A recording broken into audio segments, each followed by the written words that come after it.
Japan in the way of the samurai, honor and tradition, so very, very important in Japanese culture. Death before dishonor was the code of the samurai. For centuries, Japan was ruled by a military dictatorship, the shogunate, and the samurais were the enforcers of this rule. You could and would die for even insulting a samurai. The samurai were judge, jury, and executioner. The warrior fought for his lord, fought for his country. His days and ways were highly ritualized, molded by Buddhist, Confucian, and Shintoist philosophy. The sword was his soul, and he carried it with him throughout his days and slept with it by his side throughout his nights. The samurai traced their origins all the way back to the end of the 8th century, back to the Heian Period military campaigns to subdue the indigenous Emishi people of the Toyoku region of Japan. Mercenary warriors were increasingly being hired by wealthy landowners who had grown independent of the central government and built armies for their own protection. These armies grew into more and more powerful clans of fighters, and soon these clans would become giant samurai clans who would dominate Japan. A fascinating history, and we explore it today in this Land of the Rising Sun edition of Timesuck. You're listening to Timesuck.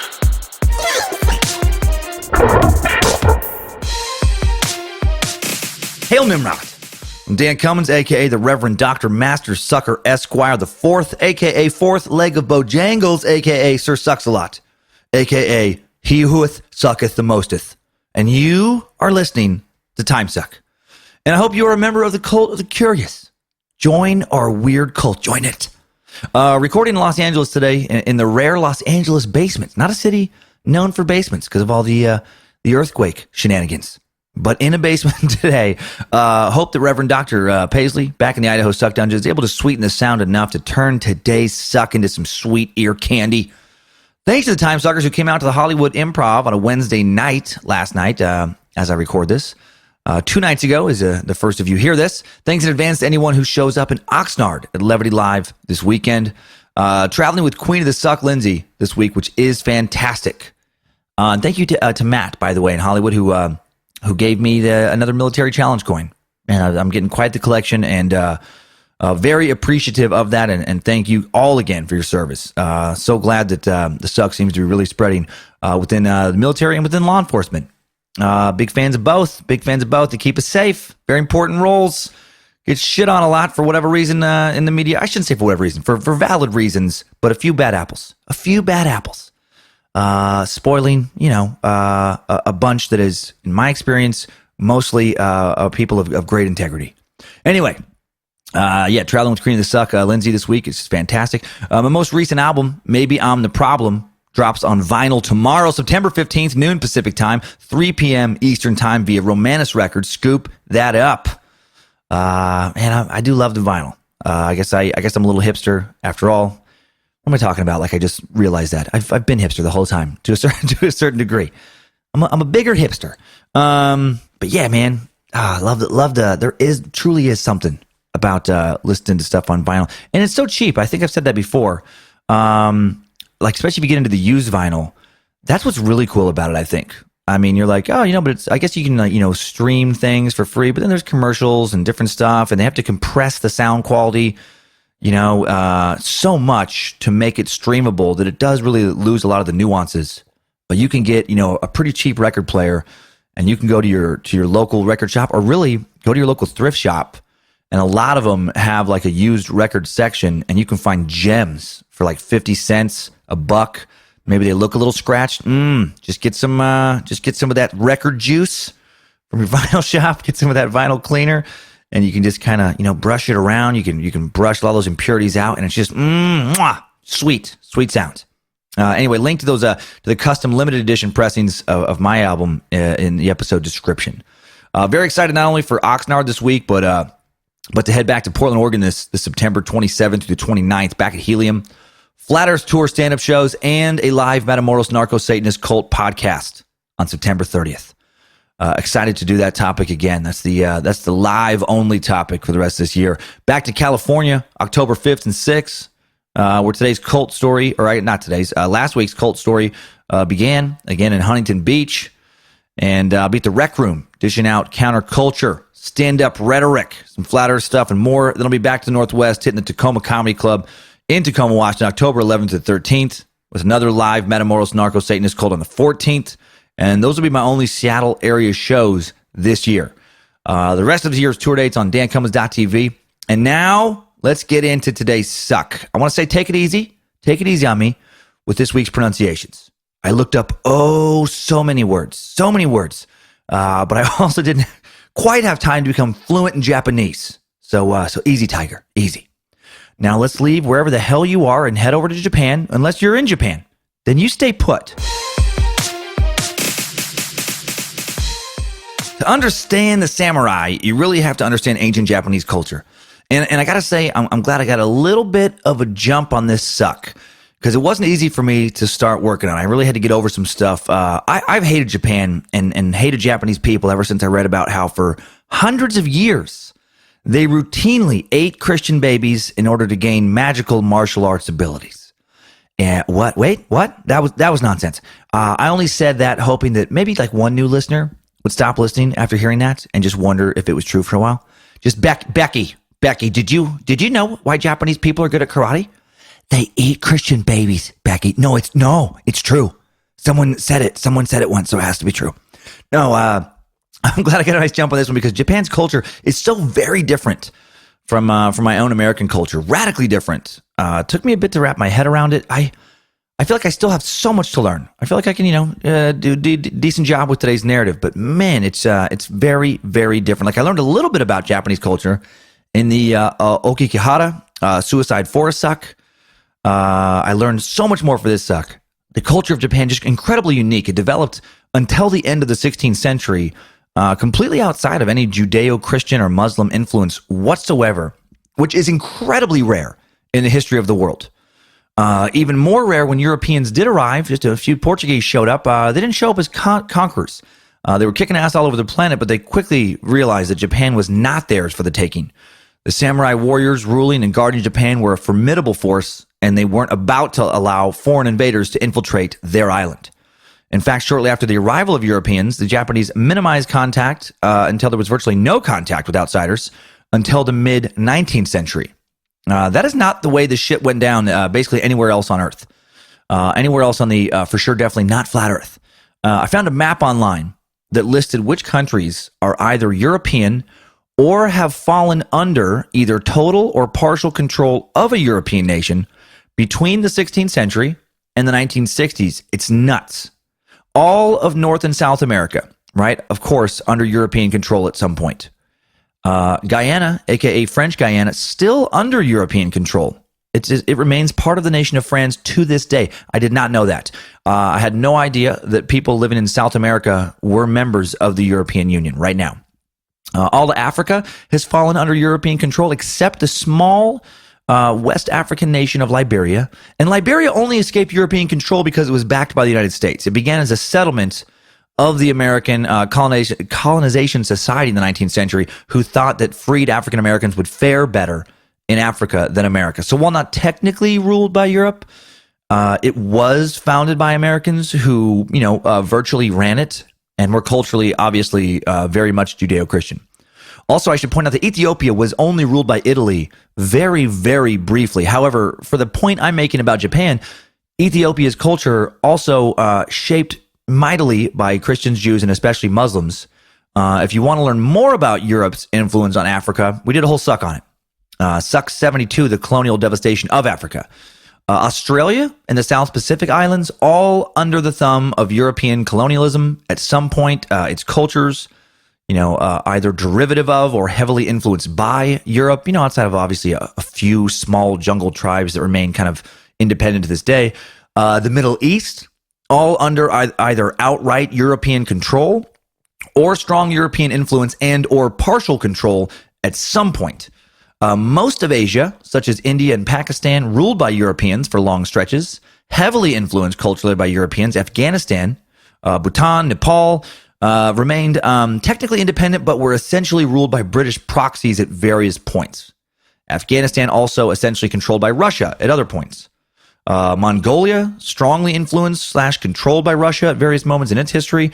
Even the great and powerful nation of China, while never conquered outright by the West, made several historical concessions to the West. Cities and trade ports given to colonial powers like Hong Kong, which actually belonged to the British until 1997.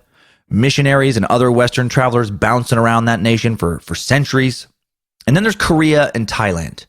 Now, Thailand remained independent of Europe only because the British and French empires decided to let it remain independent. They both chose to kind of use it as a buffer between British-controlled Burma and French-controlled, French Indochina. But Thailand's mainland location opened it up to tons of traffic from Europeans and their culture, and their religions. The same can be said kind of for Korea, although Korea, made a much greater effort to suppress Western influence than Thailand did. And Korea, like Thailand, shares borders with other Asian nations. So the cultures of those nations came into frequent contact with the cultures of Thailand and Korea. And clearly North Korea has been extremely isolationist since the 1950s, but we're talking about history long before the 20th century. And then finally, there is Japan. That's all that's left after all those other countries and continents described. Japan's culture developed quite literally, as I'm guessing on an island, but it also developed figuratively on an island. While Japan did engage in limited trade with a few other nations, primarily China and Korea, for centuries, it also shut off its borders to outside influence. For like a century and a half, more tightly than any other kingdom did in the history of the world. For a large nation, it truly developed in a bubble unlike any other modern nation has. Like from 1639 CE to 1853 CE, Japan actually instituted a formal policy of isolationism. This is that century and a half I was just referring to, called sakoku. It legally mandated minimal outside cultural contact. Japan traded during this period with the outside world primarily through only one harbor, the Nagasaki harbor. In Nagasaki, trade with China was permitted, a little bit, with Korea, a little bit of trade with the Innu people, some of whom were indigenous to Japan, some indigenous to Russia. Yeah, and I said like Korea's Joseon dynasty. And then the tiniest of tiny windows open to trade with the West. This is hilarious to me. There was a 2.2 acre artificial island formed by digging a canal through part of a small peninsula in the Bay of Nagasaki that Dutch merchants were allowed to use as a trading post. Think about how tiny that is. 2.2 acres. That is smaller than a fair amount of people's yards back where I live in Idaho. Not even joking. Like crescent-shaped, 390 feet wide, 250 feet deep. It was built originally to house Portuguese traders at the end of the 16th century. So they'd keep their religion and cultural ideas away from the local population. While the Portuguese left after just a few decades, the Dutch arrived, kind of took over and remained. Only about 20 Dutch would be stationed there at any given time. And a locked gate prevented them from leaving their small barracks and exploring Japan. Like even the 20 dudes who got to stay in this tiny little barracks weren't allowed to go like explore the mainland. Like, nope. You fucking stay in your 2.2 acres. Every ship that came into the Nagasaki harbor, thoroughly inspected, religious books confiscated, as were other books, or objects deemed culturally threatening. Even the 20, Dutch on the island, forbidden from holding any kind of religious ceremony for themselves, even within their little barracks. They were closely watched even there by Japanese supervisors. They monitored the island daily. Beginning in the 18th century, only 2 ships per year were even allowed to dock there. So as you can see, Japan did not fuck around when it came to closely guarding their culture. So let's look into how that culture began and how it led to the age of the samurai and all that entails in today's first of 2. Actually, we're a little different structure. First of 2 Timesuck timelines. Strap on those boots, soldier. We're marching down a Timesuck timeline. Roughly 35,000 years ago, in 33,000 BCE, it's believed that the first humans, Paleolithic people, made it from mainland China to the island of Japan, and it's thought that they traveled by jet ski. They brought with them early iPads that were pretty cool, but didn't have like HD FaceTime cameras or, really good games at first. And of course, that is not true, but I do like to pretend that the Japanese are so much more technologically advanced than the rest of the world that they actually did have iPads and jet skis 35,000 years ago. No, they floated over on, I'm assuming, super shitty boats. The kind that probably sunk often, where, you're always one bad storm away from a terrible, terrible death. But they made it. At the end of the last ice age, roughly around 10,000 BCE, a culture called the Jumon developed. And during the Jumon period, the inhabitants of Japan lived by fishing, hunting, and gathering, as did much of the world. This period is named after the cord markings, Jumon, on the pottery they produced. Then, in the Yayoi period, beginning around 300 BCE and lasting several centuries, rice cultivation was introduced from the Korean peninsula. An account of Japan in a Chinese historical document of the 3rd century describes a queen named Himoki. Himiko, there we go. Himiko ruling over a country called Yamutai in the first era of recorded Japanese history. And then we jump to 250 CE. The Kofun era lasted from 250 CE to 538 CE and was characterized by large burial mounds, or tumuli. The Kofun were headed by a class of aristocratic warlords who had adopted many Chinese customs and innovations. The Japanese religion of Shintoism likely began to really take shape during this period. Hard to say with certainty, since it began as an oral tradition and may have existed in some form going back to prehistoric times. Shinto means the way of the gods. More on Shintoism and how it shaped the code of the samurai and Japanese culture a little bit later. 538 CE, the Asuka period began. Now, this word looks like Asuka, but, found a lot of various sources that said Asuka. The Asuka translates in English to never enough dick, and this period was marked by Japanese women marrying, on average, 5 dudes each. It was a period of unparalleled sexual expression and decadence for women who were allowed to divorce their husbands for poor sexual performance or for having penises that were either weird-looking or not hard or long enough. And since Japanese penises are statistically the world's smallest by quite a bit, this had a devastating effect on Japanese culture. Roughly 70% of men were abandoned by their dick-hungry, sex-greedy wives during this period. Kidding, of course. Kidding on numerous levels, actually. Women were not sexually controlling during this era.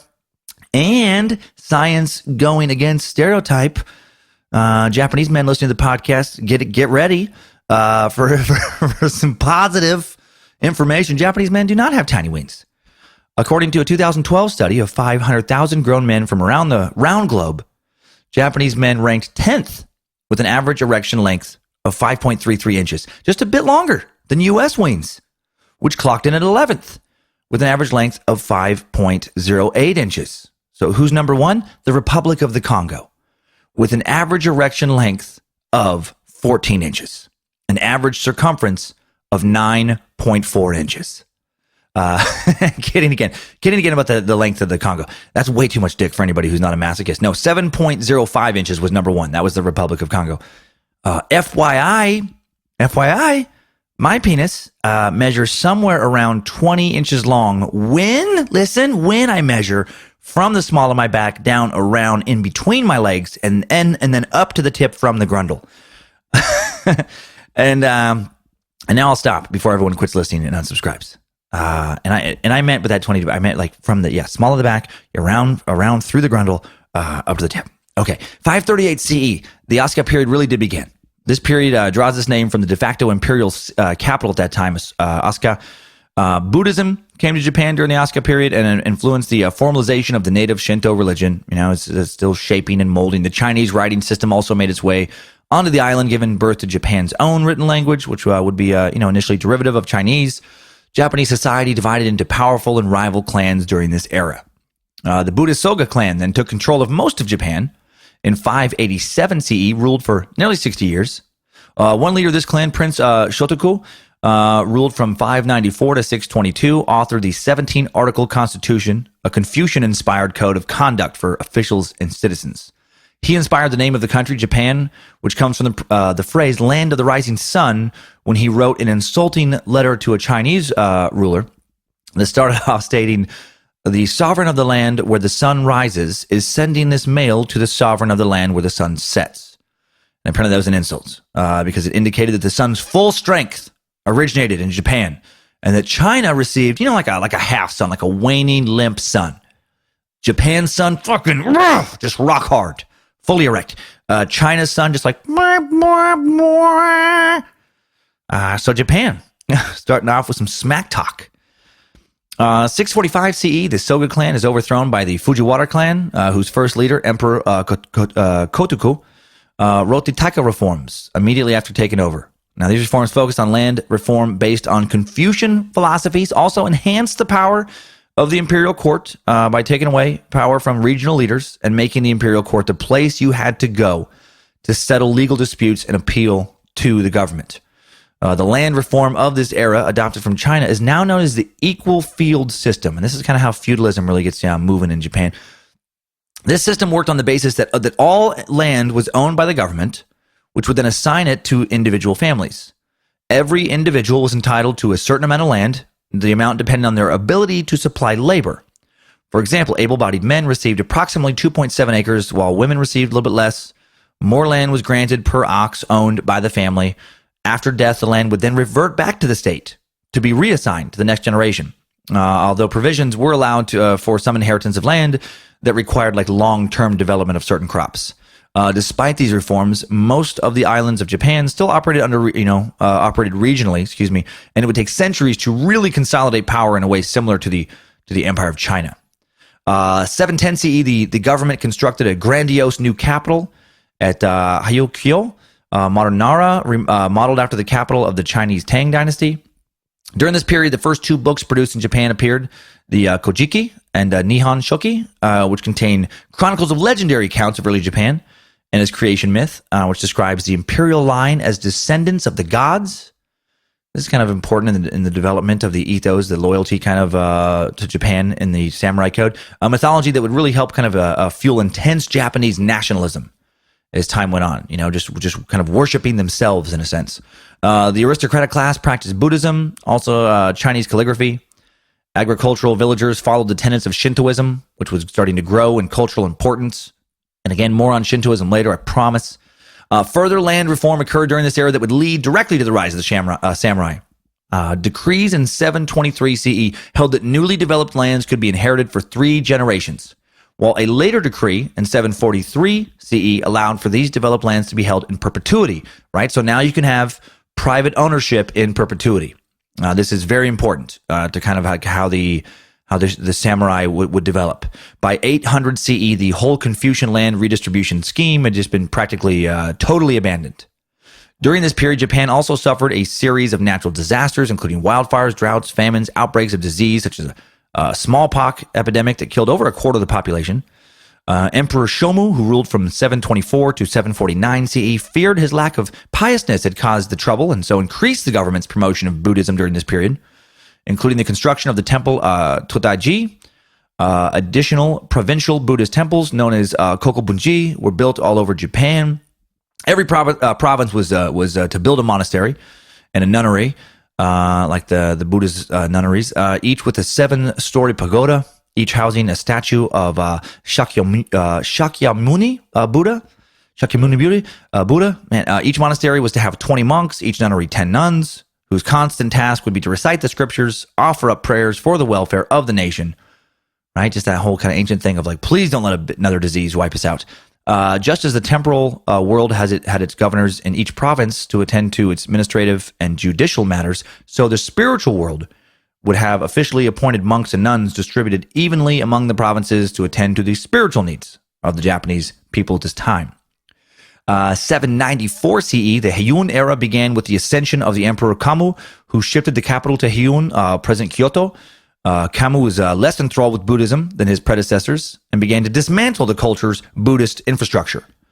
Those provincial Buddhist temples had gradually amassed vast wealth over the past several decades, and the monks acquired high political positions, began to interfere in secular affairs. And then there was a movement to counter such abuses among the aristocracy, and Buddhist influence now begins to wane. Japan's unique culture develops rapidly during the Heian Era, which would last all the way until 1185 CE, which would be the beginning of the shogunate. The imperial court pumped out enduring art, poetry, and prose during this period. The samurai warrior class developed as well. Samurai, man, yeah, buddy, we're almost there. Almost truly going to dive into today's topic.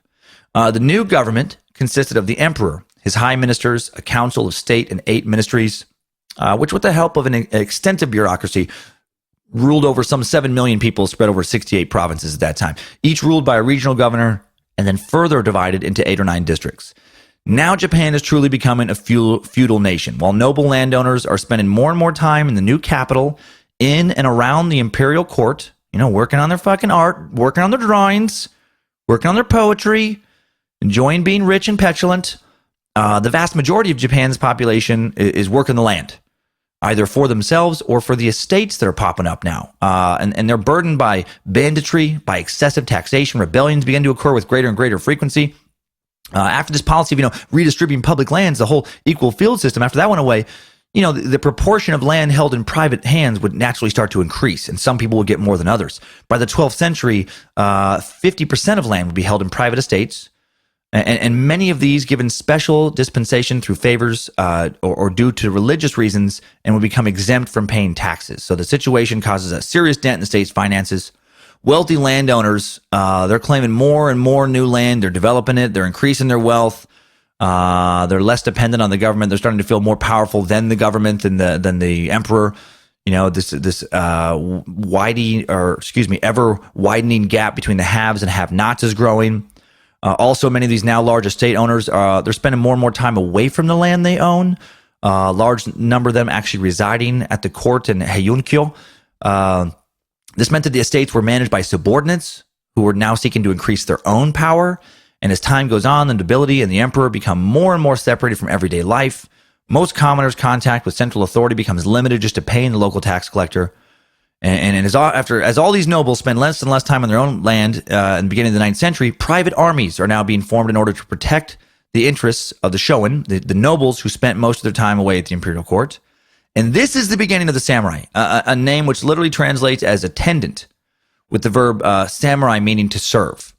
There were other classes of warriors, they're like soldiers, common soldiers, but samurai were the only one with the connotation of serving the imperial court. Samurai were employed by feudal lords, the daimyo, to defend the territories against rivals, to fight enemies identified by the imperial court, and battle with hostile tribes and bandits. During the Heian Era, the power of the empire is slowly being chipped away as these different, regional, landowning clans are getting more and more powerful. There's one family in particular that really started to chip away at the emperor, the Fujiwara Clan. During this area, members of this clan started taking over more and more Japan's political offices. They started to, they're marrying off a fair amount of their daughters to Japan's emperors. Many of these emperors are taking the throne as children, and while children, these kids' regent, the Seto, would become the de facto emperor, and members of the Fujiwara clan usually filled this advisory role, which really was kind of the real power. When the emperor reached adulthood, he'd be advised by a new political position created during this era, the Kampaku, also usually a member of the Fujiwara clan.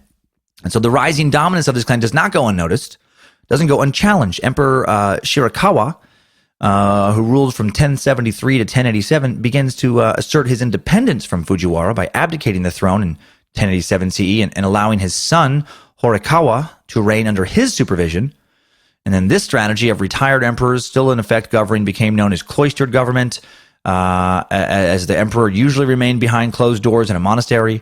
It added another wheel to the already complex machine of Japanese government. Meanwhile, back in the provinces, new power players are getting stronger and stronger, left to their own devices, fueled by blood from minor nobility, produced by this process of dynastic shedding, and that was when an emperor or aristocrat just had too many kids, and a lot of them were removed from lines of inheritance. Two important groups evolve: the Minamoto and the Tara clans. And with their own private armies of samurai, they become important rivals to the power of the Fujiwara clan. And then in 1156, a dispute over succession to the throne erupts, and the two rival clans, claimants to the throne, Emperor Go Shirakawa and Emperor Sutoku, hire the Taira and Minamoto clans in the hopes of securing the throne by military force. This is going to lead to the shogunate. During this war, the samurais of the Tara clan, led by Tara no Kiyomori, defeat the samurais of the Minamoto clan. Kiyomori installs his grandson, Antuko, as emperor. While the Minamoto clan has been defeated, they weren't destroyed, though. And they fight against this new emperor, leading to the Heiji Rebellion in 1160. The clans would battle back and forth for over 2 decades, ending in 1185, when the head of the winning clan, the Minamoto clan, Minamoto no Yoritomo, and his family become the new de facto rulers of Japan. And by 1192, Minamoto would radically change the government of Japan, creating a new system that would last all the way until 1868, the shogunate. Okay, so this first period of the shogunate lasts from 1185, when they win the war, to 1333. This is the Kamakura period. Now, during this period, the samurai fought off Mongol invasion attempts launched by Kublai Khan in both 1274 and 1281. And yeah, this is the beginning of like when the samurais, they are in charge now. Not like, lowly samurais, but we'll talk about the social structure here in just a little bit. But this is when now Japan is a feudal military dictatorship, under the shogunate. Impressive that they were able to fight off Kublai Khan, by the way, considering the Mongols were just kicking everyone's ass back then. Nature did help a little bit with their defense. They got that island, so that creates a little bit of a barrier to conquering them. And then the Mongols' large fleet, after being fought off by the samurai, actually destroyed by typhoons just off Japan's coast on August 15th. From that deadly August afternoon in 1281 down to present time, the divine wind that destroyed the Mongol invasions of Japan has been known by its more popular name, kamikaze. In 1333, Emperor Go-Daigo attempts to restore power back to a civilian government. Doesn't work. His attempt had failed by 1336, and the Ashikaga shogunate takes power and would rule until 1575. Now, this period saw a lot of samurai versus samurai fighting. In 1338, the one shogun captures the capital of Kyoto, installs a new emperor. The current emperor has to flee to the southern city of Yoshino. Following his escape, there was a prolonged period of fighting between the north and south and the daimyo and their samurai armies who aligned with each. This would last all the way until 1392. In 1467, another civil war would break out over who would succeed the ruling shogun. Kyoto burned to the ground as daimyos, took sides and samurais battled samurai. By the time the succession was settled in 1477, the shogun had lost all power over the daimyo, who now ruled hundreds of independent states throughout Japan. There was this period where there's called the Warring States, where the daimyos fought amongst themselves for control of the country. So it's basically like a whole bunch of little governors, each with their own army of samurai, always just battling each other for control over, portions of the nation. Amid this ongoing virtual anarchy and warfare, Portuguese traders land in 1543. They're the ones who bring that musket to Japan, bring firearms. By 1556, there'll be 300,000 muskets in use by Japanese armies. We'll talk about how that affects the samurai much later. By 1568, Japan had reunified under two powerful warlords, Oda Nobunaga and Toyotomi Hideyoshi. War would eventually break out between those loyal to one clan or the other. And after the Battle of Sekigahara in 1600, the Tokugawa shogunate came to power and would rule from the new capital now of Edo. They moved the capital to Edo, which is now Tokyo, until the end of the samurai period when power was transferred back to the emperor in 1868. And then the emperor would remain in Kyoto during the Edo period. And during this period, Edo became the most populous city in the world also. The Tokugawa shogunate went to great lengths to suppress social unrest. Harsh penalties, including crucifixion, beheading, death by boiling, they didn't fuck around, were decreed for even minor offenses. Criminals of high social class were often given the option of seppuku, which was that self-disembowelment we talked about in the Ayokigahara suicide forest suck, the samurai suicide. Christianity, which was seen as a potential threat, was gradually clamped down until finally, after the Christian-led Shimbabara rebellion of 1638, the religion was completely outlawed in the country. So it really did develop really outside of Judeo-Christian, where they just like squashed that shit out entirely to prevent further foreign ideas from sowing dissent. That thing we talked about earlier, the sakoku isolationist policy is implemented that we spoke of. Japanese people not allowed to travel abroad either during this period. Not allowed to return from overseas if they did leave. Not allowed to build ocean-going vessels. Only Europeans allowed on Japanese soil were the Dutch, who only had that one tiny 2.2 acre trading post. And again, China and Korea, allowed to do a little bit of trading. And now that we have a basic understanding of the broad strokes of Japanese history, let's leave this first timeline. I know you probably have some questions, some things I mentioned that may not make a lot of sense. Hopefully, I'll clear that up in this little next section, describing how the shogunate worked as we get out of this first Timesuck timeline. Good job, soldier. You made it back. Barely. A lot of stuff, right? A lot of stuff. Let's talk about first about the Shogun. Shogun is an extremely popular name for a Japanese steakhouse. It's hard to find an American city in my travel experience that doesn't have at least one Japanese steakhouse with the word Shogun in the title. And a lot of them have Kobe beef on the menu, which, if you didn't know already, is, I think, the tastiest food in the whole entire world. But we're not talking about meat in restaurants. We're talking about the ancient and long-lasting system of government in Japan. The Shogun was the new official rank of hereditary military dictator. Shogun is the short form of Sai Tashogun, meaning commander-in-chief of the expeditionary force against the barbarians. So little long, shortened to Shogun. And while Japan would continue to have emperors during the shogunates, their role would be symbolic, similar to the role of the role of the British royal family now. So let's take a moment to understand how the shogun, emperor, samurais, daimyos, everyone else kind of fit into Japan's social hierarchy. This big chunk of history we're talking about. At the top of the social hierarchy would be the emperor. During the shogunate period, the emperor was still at the top of the Japanese social order. Despite the change in rule, the same family actually would continue to be the emperor this entire time, and actually it lasts up until this day. Japan has the longest uninterrupted monarchical bloodline in the history of the world.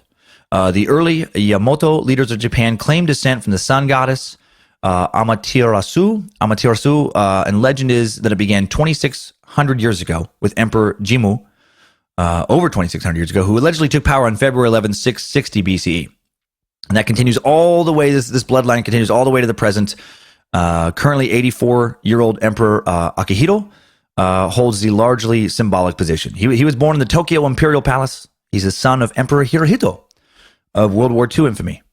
And during the samurai period of the shogunate, the emperors had a pretty sweet gig, actually. Didn't have to worry about running anything. Didn't have to worry about defending anything.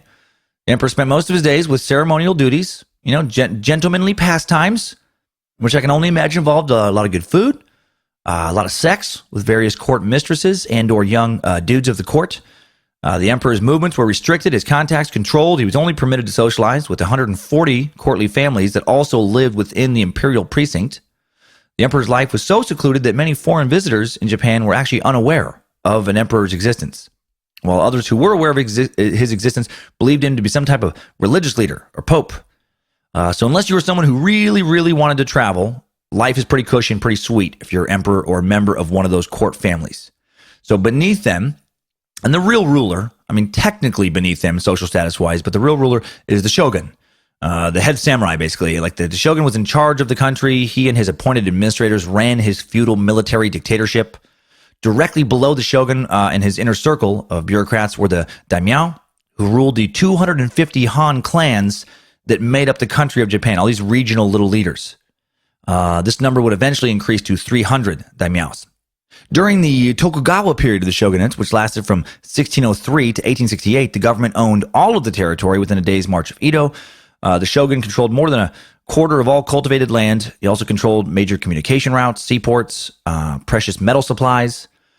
Before an individual could achieve daimyo status, a feudal warlord, he would have to own or control enough land to produce 10,000 kokus of rice. A koku was considered enough rice to feed an individual for a year. So we talked about those 250 and then 300 daimyos. Each of them owned enough land to feed 10,000 people. Over 50 of the estates produced more than 100,000 koku. So, and the very largest produced an astonishing 1 million koku. So some daimyos, much more powerful than others. They would rule, over 1 million people, essentially. More than 5,000 lords also held the title hatamoto because they produced under 10,000 koku. So there was like one notch down beneath the daimyos, like a minor, I don't know, like the county commissioner or some shit, like the head of a little, region within this little province. The daimyo were controlled by a system of spies. For the most part, they were left alone, but major decisions like the building of roads, forts, and bridges were decided by the shogun, and the spies would make sure that they were loyal to the shogun. In addition, all marriages had to be approved by the shogun. The government kept tight control over the daimyo by requiring that the daimyo live in the capital city, which during the Tokugawa shogunate was Edo, later to rename Tokyo, part of the year. So they were expected to maintain a prestigious home in the capital city and have a home back in their, whatever little region of Japan they lived in. The cost of maintaining 2 homes and staff for each home, very expensive. Shogun also required, to take specific routes from or required the daimyo to take specific routes from the estates to the city at specific times. This was to prevent the smuggling of guns and hostages. They were routinely searched for weapons. So that's that. So you got, the emperor, the royal court, you got the shogun, and then the shogun keeps tight control over all these various, regional governors, the daimyo, and then there was kind of a little notch below them, which was their own, if they had a big kind of area of land, they would then divide that further into kind of lesser nobles that would run, each little other areas of farmland. And then next on the social pecking order was the samurai. The samurai were unconditionally devoted to their shogun, and they were unconditionally devoted also to their daimyo. That's who they kind of reported directly to. Unsurprisingly, the word samurai means one who serves. Samurai warriors were literate, educated, often patrons of the arts. They typically carried a long sword as well as one short sword, whose sole purpose was to serve as an instrument of suicide if required, that ritual seppuku suicide. Among samurai, an honorable death was valued above everything, and samurai lived each day prepared to make the ultimate sacrifice. They were far higher on the social scale than commoners, and the slightest insult to a samurai could be a cause for death. It's fucking crazy, man. Samurai lived in castles and towns, made up about 5% only of the population, but very important culturally. Next on the social scale were the peasant farmers whose rice taxes allowed a samurai and courtly families to live extravagantly. Fucking peasants, man. It's always been a shit job to be a peasant. The peasants rarely ate the rice they grew, sustained themselves instead on other staples such as barley and other little foods. Tokugawa era farmers were the most advanced farmers in all of Asia, growing cotton, tea, tobacco, sweet potatoes. However, poverty and famine would lead them to revolt at least 2,000 times during the Tokugawa shogunate. So they were pretty exploited if they're revolting that often. And they were also doomed to remain peasants their whole lives without any chance of advancing in society. Unless so you were like a young peasant girl, then you could possibly marry a samurai, and we'll talk about that in a bit. And then you could further the social class, the advancement of social class of your future generations that way. Next down the pecking order were the artisans, who were not terribly well respected part of society, but at least they're above some of the lower classes. We'll talk about in a bit later. But they were beneath the peasants. That's not good.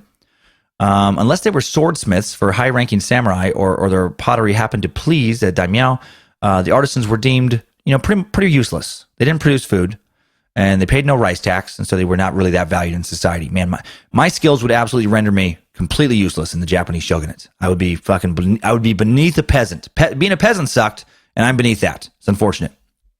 Considered even lower than the artisans were merchants. In the eyes of the courts, they didn't produce shit. Therefore, they were nothing.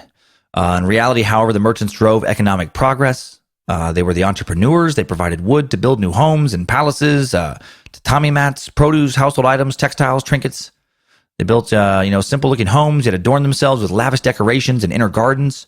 Merchants rose in wealth, but not status. They did kind of create their own society within a society that had its own customs, cultures, and inner hierarchy. But even merchants, below even the merchants, were jugglers and banjo players. And worst of all, juggling banjo players, which brings me to today's sponsor. Timesuck is brought to you once again by Andrew Hull's A-Hole Banjo Academy. Did you know that in addition to learning the fundamentals of air banjoing, like scales, blink, blink, blink, blink, blink, blink, blink, blink, blink, and the basic keys of G, blink, C, blink, D, blink, E, blink, A, blink, H, blink, Z, blink, and the number 4, you can also learn how to play traditional Japanese melodies on a banjo. Check out this little ditty. This little ditty is called A Samurai's Meditation on Life's Meaning Next to a Cold, Babbling Brook.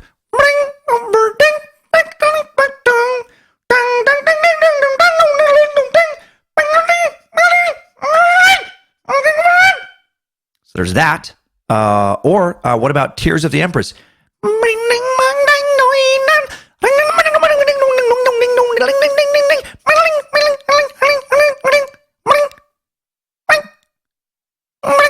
So there's that. Sign up today and become a real banjo playing a-hole. Get 20% off lessons by using the promo code TIMESUCK at checkout. Lessons are guaranteed, 100% guaranteed to drive anyone hanging on to just a fucking thread of their sanity completely over the edge, for sure. Kidding, of course. Timesuck is brought to you today by Eero. The single router Wi-Fi model just does not work for our increasingly high bandwidth world. What you need is a distributed system. Eero. I've been using it for months, and it has killed all the annoying dead spots in my house where websites won't load, shows won't stream, life turns into a high blood pressure outburst of profanities and pure rage. Whatever your Wi-Fi needs, Eero has the power to seamlessly blanket your home in fast, reliable Wi-Fi via Ethernet, wireless, or any combination. Simply set it on a flat surface or plug it in with a power adapter for increased speed and range with powerful tri-band radios. With the addition of a third 5G radio, the second generation Eero is now tri-band. It's at 5 gigahertz radio, twice as fast as its predecessor, lets customers do more in every room of their homes simultaneously. Meanwhile, Eero Beacon, half the size, but more powerful than the original Eero. Whatever model you choose, the Eero's incredible customer support allows you to get a hold of a Wi-Fi expert within 30 seconds. Now, I didn't have to contact anyone. I had the whole thing set up in less than 10 minutes. Easily, probably closer to 5. I downloaded the Eero app, got the one Eero 2 beacon system. I unplugged my old cable company Wi-Fi router in the basement, plugged in my Eero hub that has multiple Ethernet ports, then followed the easy Eero instructions as far as where to place my other 2 beacons around the house for maximum coverage. Put one in Momo's room, put one in the kitchen, and now the kids can run their iPads in their bedrooms. The kitchen TV streams on Amazon Fire way better than it did before. And what I really like is that I can open the Eero app and I can figure out exactly how much bandwidth is being used on every device. All right, that's very handy. Suddenly, if you have trouble uploading a large file, you can open it up, see that one kid is playing Fortnite on PS4, his buddy is playing it via his phone, a third is playing it via an iPad, your daughter is downloading a big file cartoon, and your wife Lindsay has left on 2 computers running stuff in the background. And then you can decide who gets yelled at. Who's going to get yelled at for hogging the internet right now? Now you actually know, right? No false accusations. You have the proof. It's awesome. I feel like I'm living in the future. So for free overnight shipping in the US or Canada, visit Eero.com. That's EERO.com. Select overnight as the shipping option. Enter Timesuck at checkout, and you get that free overnight shipping. That's Eero.com. Code Timesuck at checkout. Free overnight shipping. Upgrade your Wi-Fi today. Start surfing away tomorrow. Join the future with Eero. Link in today's episode description and button link in the new and improved speedy Timesuck app. Okay, now back to the lower tiers of the Shogunate social rankings. The next rung down is kind of jugglers and banjo players. It's the geisha, actors, and prostitutes. Geisha literally translates to entertainer, and the geisha deserve their own suck. They were Japanese women who entertained men through performing the ancient traditions of art, dance, and singing. I don't think juggling, and I don't think air banjo playing are distinctively characterized by. That was a very meek one. See, I knew you guys are probably mad about it. Distinctly characterized by their traditional costumes and makeup, the whole kind of like very white face makeup with a very red lips look, and of course, actors of other types and prostitutes. They were all deemed entertainers for the nobility and the samurai, and therefore not ranked socially very high at all. They lived outside of the hierarchy. Actually, I guess they didn't really have an official rank. But then but they kind of did, because there was even one group of people below them. Below everyone else in Japanese society were the Burokumin. Now these outcasts, this term means abundance. So fucking messed up. This term means abundance of filth. There was them, and also the hinin, the non-humans. My God. These were like the butchers, tanners, grave diggers, and people who dealt with disease and death and the deformed. The origins of these terrible prejudices stem from Shinto and Buddhist, beliefs dictating that were against the killing of animals.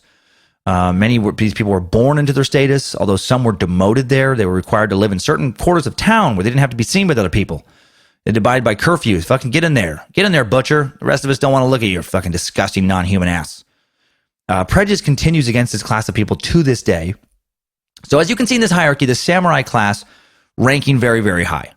Emperor and his family, 140 families of the imperial court, the shogun and his political administrators, then the daimyo, then the samurai, and most of the time, all of the members of the classes ranked above the samurai were off in the imperial city. So most of the time, the samurai were the highest rank of people in whatever little town or countryside they were walking around or living in. It was a military feudal society, one largely self-contained to the island of Japan. Farmers growing rice, raising livestock to feed everyone else on the island, keep bandits from harassing farmers or taking these crops, to quell uprisings against the daimyos, and occasionally to fight for one clan trying to overtake the shogunate or defend the current shogun from an attempted coup, to defend the country itself from the threat of foreign invasion. These were some of the responsibilities of the samurai. Now let's get to know these samurai.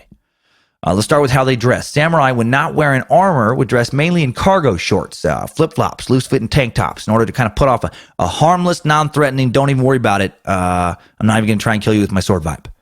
They wear a lot of hemp bracelets, make a lot of man buns, generally regarded as being super chill, kind of surfer types. Unless you disrespected them or annoyed them, and then they would fucking cut you in half with their sword for giving them like a funny or odd look. Of course, that's not true. Obviously, their look would evolve and undergo various changes, but samurai traditionally came to be known for wearing a kimono with a short, loose jacket, long shirt-like trousers. Top of their head would be shaved. It's that samurai look if you've ever seen it. The hair on the sides and back pulled into a ponytail, oiled and folded over to form a top knot, kind of the precursor to a man bun. The top of the head was shaved because that part of the head got very, very hot and uncomfortable underneath a samurai helmet. I loved learning that because I always wondered, why do they have that fucking weird-ass haircut? It's such a specific haircut. I'm like, that's a very interesting choice. Very ornate. Looks like a lot of work. Not pleasing to my eye. But it's so specific. I'm like, oh. A lot of it just dictated by the kind of the helmets they wore. So I found that very interesting. Before engaging in combat, samurai were expected to be well groomed. That's part of like how ornate their haircuts were too. Is like, a lot of rituals in their lives. They had to be like freshly washed and alert. They'd splash themselves with perfume. They had these daily rituals to make sure they're very clean and smell good and look good. When they weren't fighting, sometimes they wore an eboshi, which was a hat made from a rigid black cloth. They also wore light and flexible leather armor, heavier armor for samurai. That's kind of like, that look that's famous today was only worn from the 17th century onwards. Samurai came to belong to specific military houses or bike. There were no samurai women, although there did exist a small group of female warriors known as the Ona Bugeisha, martially skilled women. These women were members of the samurai class. You could be a member of the samurai class as a woman. They did on occasion fight alongside and fought well with male samurais. Traditionally, they were just like to help guard the home. Like if someone invades the home, someone's, then, it's not just the male samurai defending. It can also be his wife. But then sometimes there are examples of them fighting in battle. This class of warrior actually predates the samurai, going back to at least the second century CE, when there were no samurais, but Japanese men were trained to wield swords and spears, and certain women were trained to wield special swords that rested at the end of a long pole, the naginata, and also small daggers and knives. Very much of a warrior culture. Samurai warriors traveled and waged war primarily on horseback, primarily actually fought using bow and arrow, even though, they're identified by their curved long swords. In actual battle, they were great archers and tended to use that more than the sword. They soon began carrying that second shorter sword, and then a decree by a ruler Hideyoshi in 1588 stated that only samurai could wear two swords. It became an important status symbol. Most lived austere lives of brutal training and conditioning.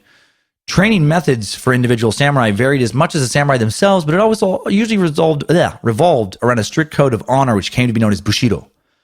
A chief concern of the Bushido code was of duty to family, employer, fellow warriors. Second concern was that of preparation for death. Samurai were instructed to live as though they expected to die in the next minute, thus ensuring their present behavior left no room for regret. Samurai were encouraged to meditate frequently on these principles, preparing themselves for the rigors of service and war. An entire suck could be devoted to understanding Bushido and the dress of the samurai. The code, and like the dress of the samurai, the code evolved. But for today, here's a simplified version of the 8 main tenets of Bushido. Number 1 is rectitude, correct judgment or procedure for the resolution of righteousness, to die when it is right to die, to strike when it is right to strike. Number 2 is courage, a virtue only in the cause of righteousness. Death for an unworthy cause was termed a dog's death. It is true courage to live when it is right to live, and to die only when it is right to die. Number 3 is fury. When displaying courage in battle, or in the rectifying of dishonor, fight with fury. Do not merely strike the head, cut it furiously in two. Do not merely strike the body, furiously empty it of its organs. Do not strike down only who attacks you. Erase their family from the records. Let the blood of babies flow with that of men. And then quite a left turn here, benevolence. Benevolence is love, affection for others. This is number 4. Sympathy and nobility of feeling are regarded as the highest attributes of the soul. Saying benevolence brings under its sway whatever hinder its power, just as water subdues fire. Number 5 is politeness. I like that. A poor virtue, if it is actuated only by a fear of offending good taste. Rather, it should stem from a sympathetic regard for the feeling of others. In its highest form, politeness approaches love. That's very cool, man. I love the way they write that. Right? Don't do it just because you're trying not to piss somebody else off. Do it because it's the right thing to do. 6, veracity, truthfulness. Lying was deemed cowardly, and it was regarded as dishonorable. Indeed, the word of a samurai guaranteed the truthfulness of an assertion. No oath is necessary. Propriety carried beyond bounds becomes a lie. Number 7, honor. A vivid consciousness of personal dignity and worth is implicit in the word honor. Dishonor is like a scar on a tree which time, instead of effacing, only helps to enlarge. That's fucking cool too, man. These guys knew how to write some cool shit. Think about that. Dishonor is like a scar on a tree which time, instead of effacing, only helps to enlarge. I don't know if you've ever seen that, but it's like, you ever seen a tree when somebody like carved their initials into it like many years ago, and it just grows bigger and bigger and bigger. That's beautiful writing.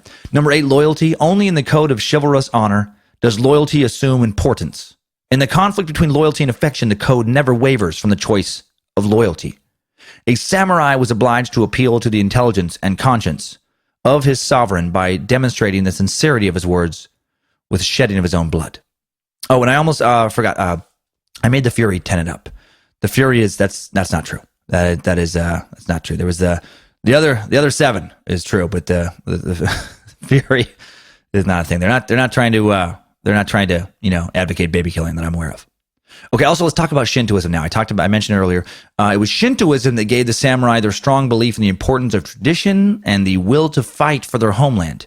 While Buddhism would strengthen and wane throughout the samurai era, Shintoism would remain constant. Shintoism is the ancient native religious traditions of Japan practiced in a highly ritualistic setting. It essentially is the worship of one's ancestors and homeland, and being that Japan was mostly closed off from the rest of the world during the samurai period, it was basically just the worship of Japan. The essence of Shinto is the Japanese devotion to invisible spiritual beings and powers called kami, to shrines and to various rituals. The shrine takes the place of a traditional church, although some shrines are giant temples complete with Shinto priests. But you can also have like a little shrine just right in your house or out in your garden. Shinto is not a way of explaining the world. What matters are rituals that enable human beings to communicate with the kami. The best English translation of kami is spirits, but this is an oversimplification of a complex concept, which I feel like this whole suck is. Japanese culture is just very complex. Kami can be elements of the landscape or forces of nature. Kami are close to human beings, respond to human prayers. They can influence the course of natural forces, human events. Shinto tradition says that there are 8 million kami in Japan. Kami is in everything and is found everywhere. It's what makes an object itself rather than something else. The word kami means that which is hidden. Not all kami are good. Some are thoroughly evil. Some are powerful, like Amaterasu, the sun goddess, or Hachiman, the god of archery and war. Some are less impressive, like Ochusun, the god of biscuits, and Mikilan, the goddess of raisins. And then, of course, there is Bojangles, god of honor, and, of course, pitbulls. Okay. No, I made up the biscuit and raisin gods, but maybe. I mean, they might exist. There's 8 million of them. Shintoism is still a big religion, by the way, with a little over 100 million followers, the vast majority of whom live in Japan, where almost 80% of the population still practices at least some form of Shinto tradition. Shintoism ranks as the world's 5th largest religion. There is a loose concept of an afterlife with Shintoism because there's a belief that the ancestral spirits will protect their descendants. So, you go somewhere. Also important to the samurai Shintoism, a view that some individuals who live an exemplary life can become deified and go into the Shinto version of heaven. This process of apotheosis. Excuse me.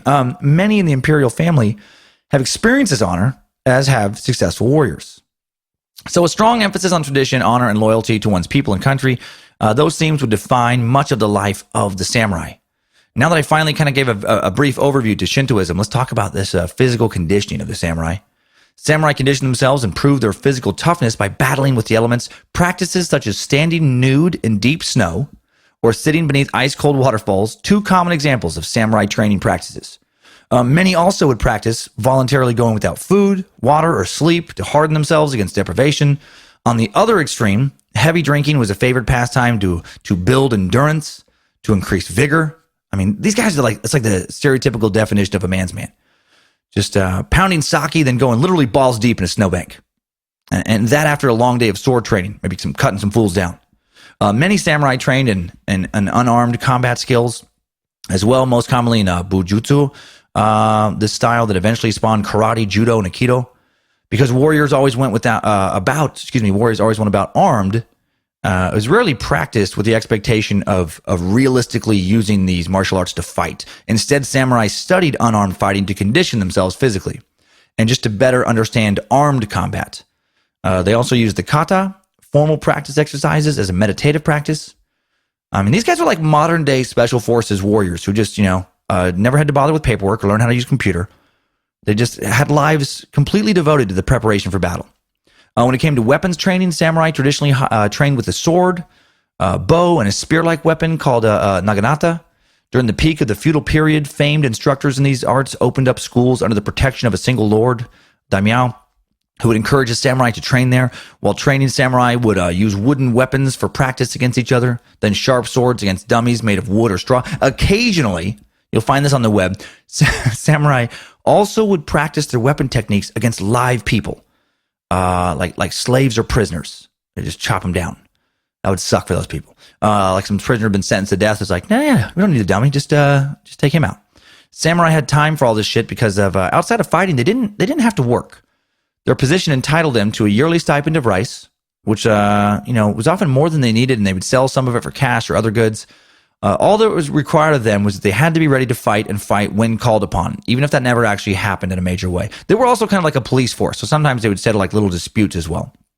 But some samurai would go their whole lives without ever seeing, true, warlike combat. Some worked other jobs to supplement their income. Farmers would give as much as 60% of their rice to the samurai class. Artisans often sold their crates to samurai, some of whom would become artisans themselves for kind of like a side job, I guess. Samurai patronized the arts and engaged in salon-style gatherings hosted by daimyo. They supported painters, poets, playwrights, and again, often became creators themselves. They arranged flowers, wrote calligraphy, played Go, which is an ancient strategy board game invented in China over 2,500 years ago, still played today. They acted in no dramas. The tea ceremony was one of their most cherished cultural pursuits. A description of General Kanemori Yonishi went, he defended the castle of Kishiwara and personally took 208 heads. So he took 208 heads in battle, and he was also a noted tea master. I love that those are the two things that, people cared about him being good at. But man, this tea is delicious, General Kanemori. I'm impressed. Do you have any other talents I don't know about? I'm exceptionally talented at cutting people's heads off. That's terrifying. I was hoping to hear you say barbecuing ribs or maybe some wood carving. Commoners were expected to show respect towards samurai at all times. The penalty for disrespect, fairly severe. If a peasant somehow disrespected a samurai, failing to obey an order, for example, accidentally touched his sword, the offended samurai had the right to kill that person on the spot. Now, this rarely happened, but it did happen. Man, how fucking tense would your life be if you knew that if you just rubbed a local samurai the wrong way, they could kill you? Like, we all have somebody that we irritate, or we have someone who irritates us just by being who they are. Maybe the way they chew food, the sound they make when they breathe, just fill us with rage. What if you had basically carte blanche to kill people like that? I feel like my daimyo would have to bring me in for a lot of talks. Yes, my lord, have I done something wrong?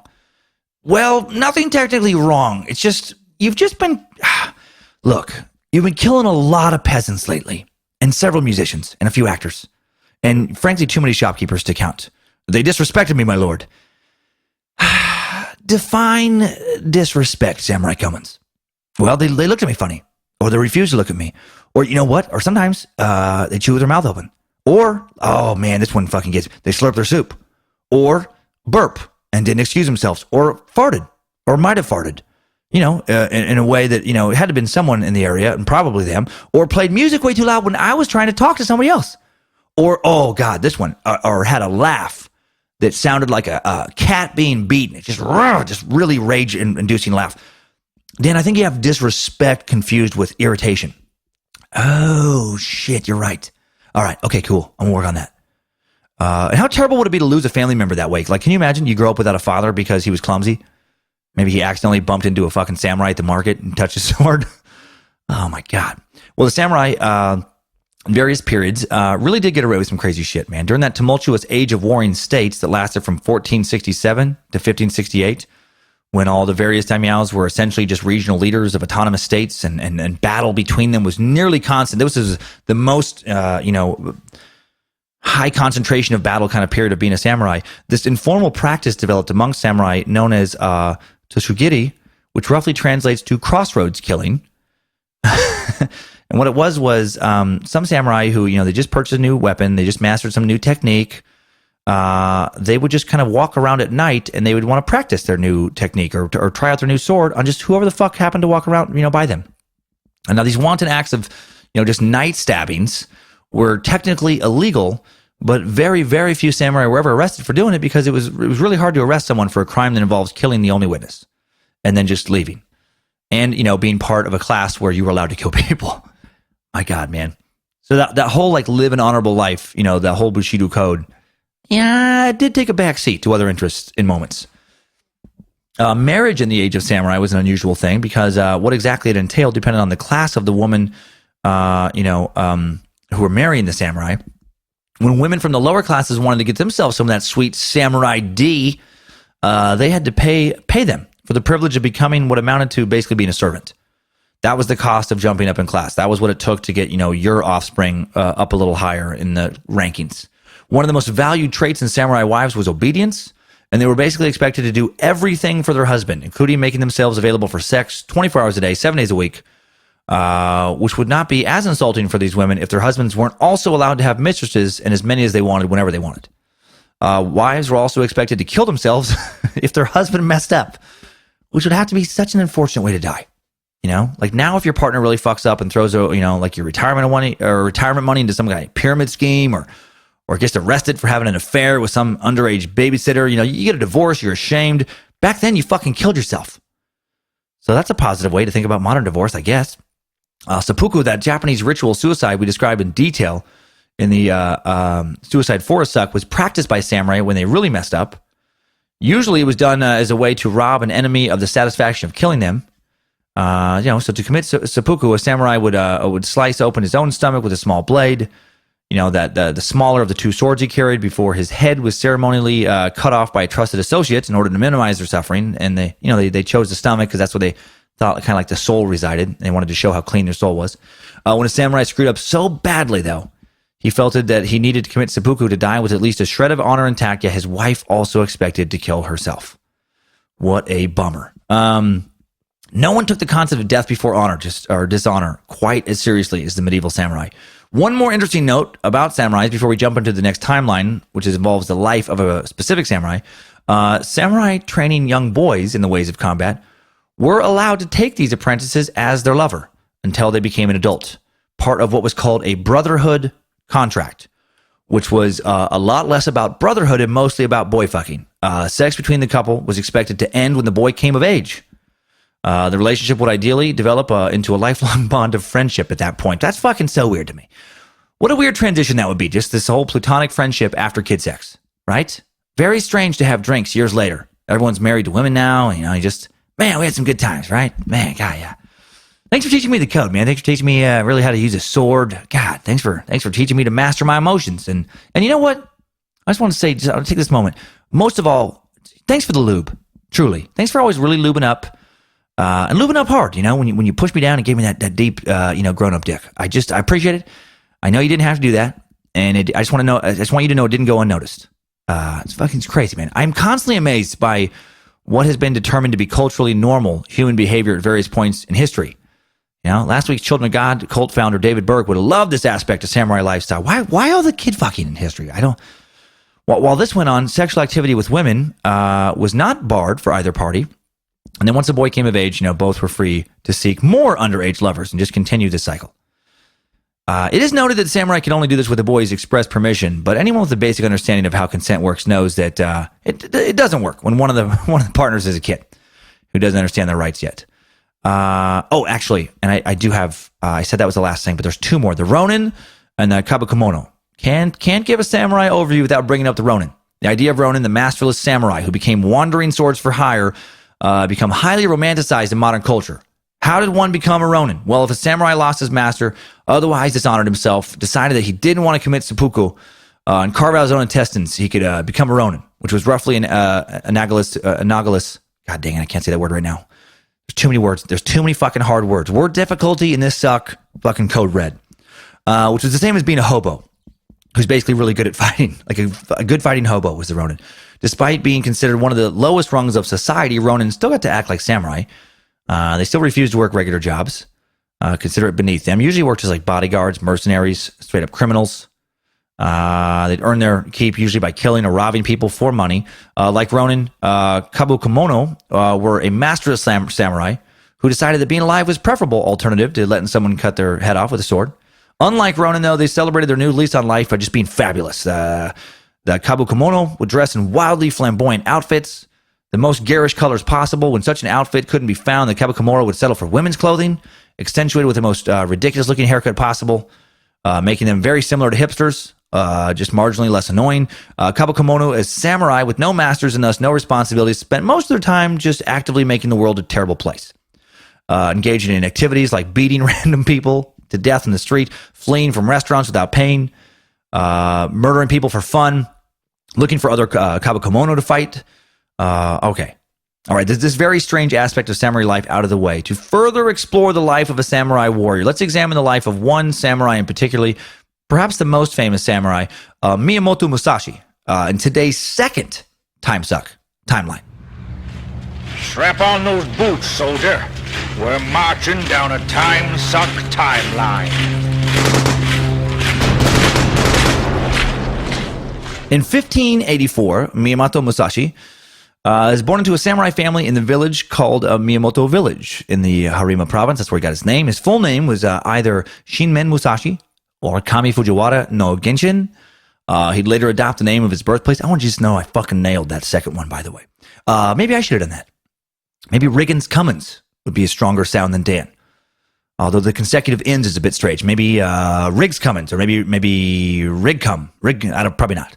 Musashi's father, samurai named Shinmen Munsai, an accomplished expert in kenjutsu, which is swordsmanship, and in jutjutsu, the art of using a jit or jute, a small kind of non-bladed weapon, sometimes wooden with a hook on the end. Weapon used primarily for non-lethal attacks that has become became a symbol of the Japanese palatial guard, since actual blades were forbidden to be brought inside the Shogun's palace. One of the few places on the island where you weren't supposed to bring your sword. Munsai taught kenjutsu, jujitsu to Musashi at a young age, as was tradition in samurai families. Samurais began training almost literally as soon as they could walk, given rudimentary fighting lessons as young as 3 years old, and the young Musashi showed early talent with a sword. Musashi's mother died shortly after his birth, and initially he's raised primarily by a stepmom named Toshiko, who history knows very little about. In 1591, when his father divorced Toshiko, 7-year-old Musashi taken and raised by a Buddhist uncle, a monk from the Shorin temple. While staying with this monk, he was taught Zen Buddhism and basic skills such as reading and writing. For the next few years, Musashi did see his father, who was said to be a harsh, strict, and demanding man, especially towards his son, which I guess that's the kind of dad you need to become a badass samurai. This relationship was tumultuous. Munsai showed no love for the young Musashi. When Musashi was around 9 or 10, his father either died or completely abandoned the boy. It's thought that he died at the hands of one of Musashi's later adversaries. Hard to say, since Musashi didn't really write about his parents. Some historians say that Shinmen Munsai was killed during a duel with a swordsman named Ganryu Yoshitaka. In 1596, 13-year-old Musashi has his first duel, right, like kids would do, I guess, back then, man, at 13, with Arima Kihai, a samurai from the Tajima province. Seconds after the beginning of the fight, Musashi threw Arima to the ground and then hit him with his bokuro, this wooden training sword, also known as a boken, and he hit him hard enough to kill him. Arima would die vomiting blood. And quick word on duels, man, they could be fought for a variety of reasons, under a variety of circumstances in Japan. Reminds me of kind of like Wild West gunfights in America, 18th century 19th century duels where, two dudes would do the whole walk 20 or so paces and then turn around and fire thing. Some of the former presidents like Andrew Jackson, I think, got in some duels. Doc Holliday, that kind of stuff. They were usually fought to settle some type of dispute, right some perceived wrong. They could also just be fought to prove that someone was a better warrior. There'd be non-lethal duels. They could be fought with non-lethal weapons such as the bokken, which obviously, as the last example proved, still could produce lethal blows. And that was just to prove kind of one's mastery of the weapon, or prove that one's samurai school was superior to another one. Similar to non-lethal duels, there was these duels where it's going to be a fight to the death. They were fought to show mastery of one's weapon, to avenge the loss of a member of your clan or your family, to recover some honor, for any number of reasons. And there were also battlefield duels where two different samurai armies would face off in battle, and then before fighting, each send over a single troop to fight each other to the death, as could be for like a morale booster for the team, or if agreed upon beforehand, a duel could actually take the place of actual battle. And in some circumstances, during these duels, it was not uncommon for each samurai to boast of their skills and past victories before facing off. The first Musashi duel was in theory a non-lethal duel, because Musashi, thought he was a better swordsman than Arima. Turned out he was right. Musashi wanted to be known as Japan's greatest swordsman, and the only way to do that was to fight other noted swordsmen. Can you imagine, by the way, fighting a grown-up in a sword duel with a wooden sword or otherwise when you're only 13 years old? That's 7th to 8th grade age. I mean, there were a fair amount of 5th and 6th graders that could have whooped my ass when I was in 7th and 8th grade. Probably a few spunky 4th graders, maybe even a rare, highly trained 3rd grader that could have gotten the job done. I can't even imagine doing that. I can't think of any high school juniors or seniors I could have stomped when I was in junior high. Definitely no grown-ass men, unless they were like paralyzed or blind or attached to an iron lung or asleep over the age of 90, not looking, that kind of thing. But I also didn't start training to be a hand-to-hand combatant when I was a toddler. I wasn't groomed my entire childhood to be a premier soldier. God, it reminds me of Greek's ancient Spartans, man, trained from almost birth to fight. In 1599, 16-year-old Musashi leaves the monastery and duels and kills a swordsman named Tadashimi Akiyama. Very little is known about this samurai, other than he got his ass whooped by Musashi. In 1600, there was a possibility that the 16-year-old samurai fought in the Battle of Sekigahara on the side of the Ashikaga clan against the victorious army of Tokugawa. Despite being on the losing side, he fought bravely, according to some historians, and somehow managed to survive both the battle and the ensuing massacre of the Ashikaga troops that followed it. The aftermath of the Battle of Sekigahara left Miyamoto Musashi in the position of being a masterless samurai, the Ronin.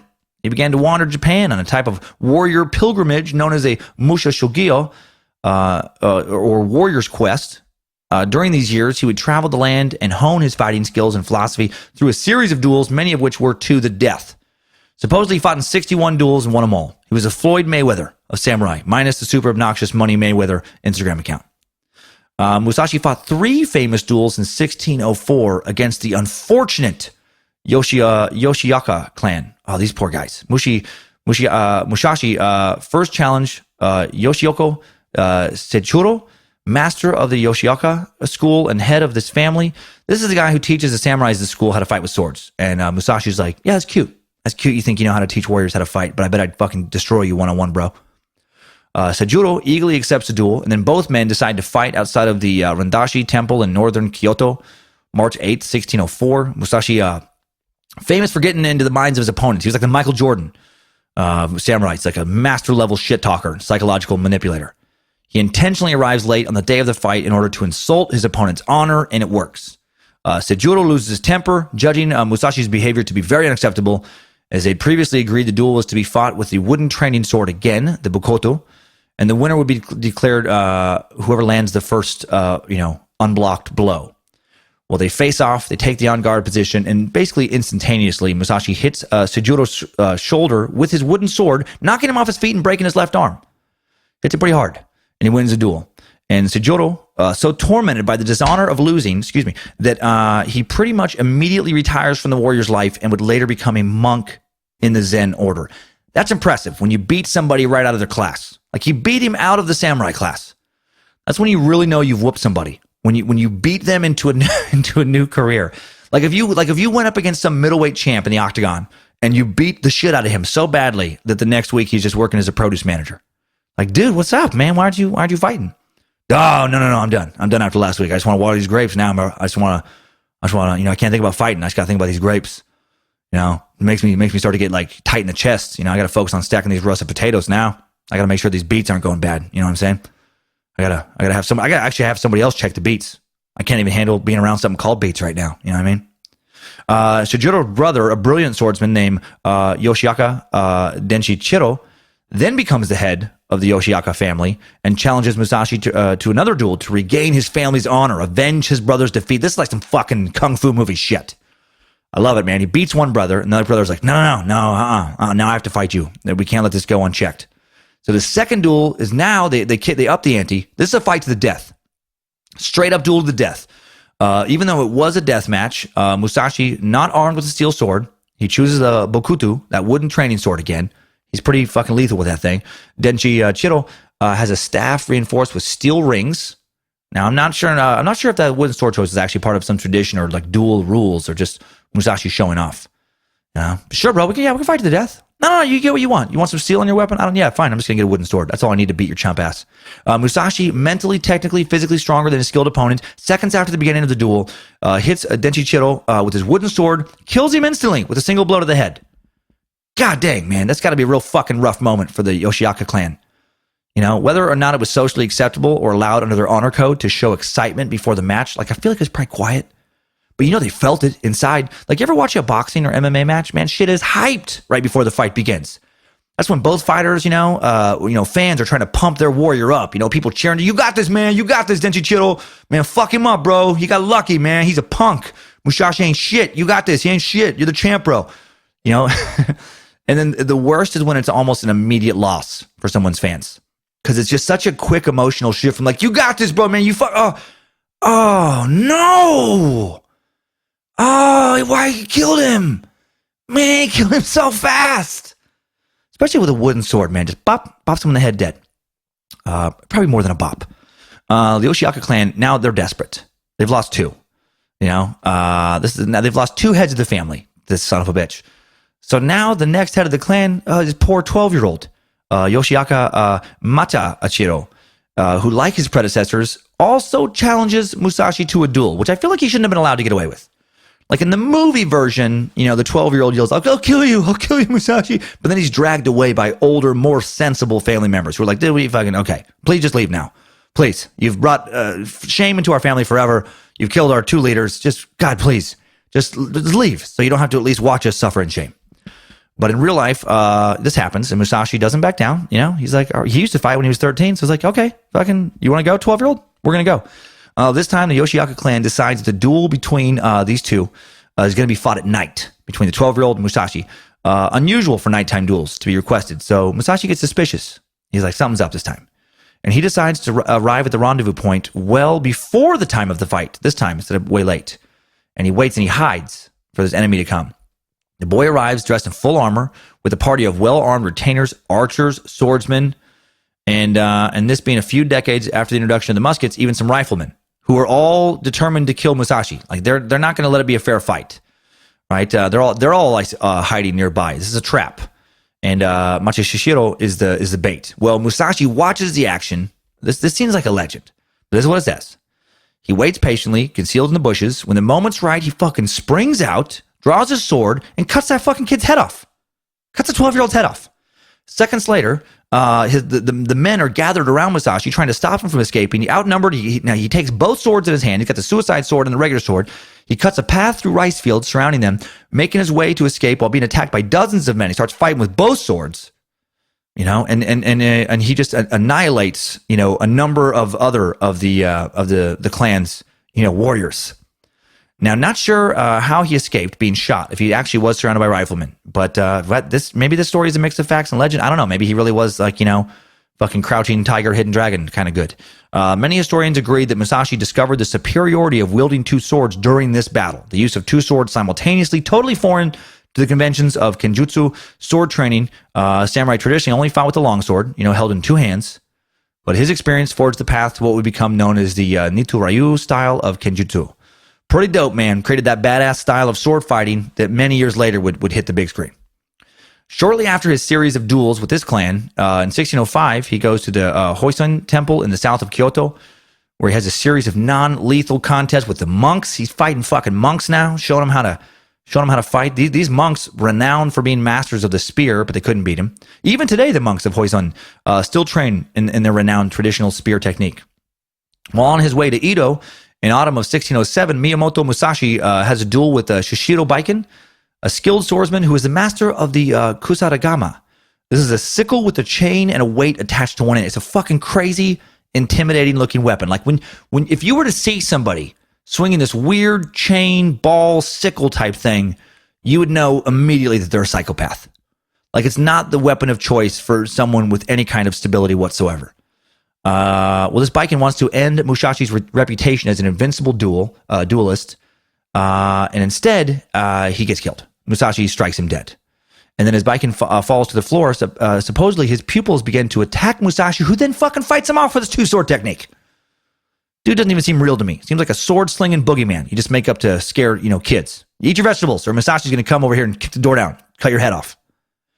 Later that year, Musu Gonosuke, famous and arrogant swordsman, challenges Musashi to a duel. Gonosuke, was a master of the martial art of Shinto Musurayo, which uses a short staff. It was claimed that Gonosuke had never lost a duel and had defeated Japan's finest swordsman.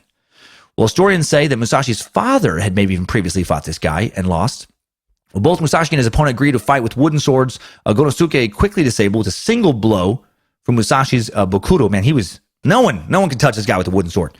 Strongly affected by his defeat, Gonosuke withdraws to a Shinto monastery, where he contemplates his defeat and then trains specifically to fight Musashi again. He wants to develop new techniques that allow him to beat this guy.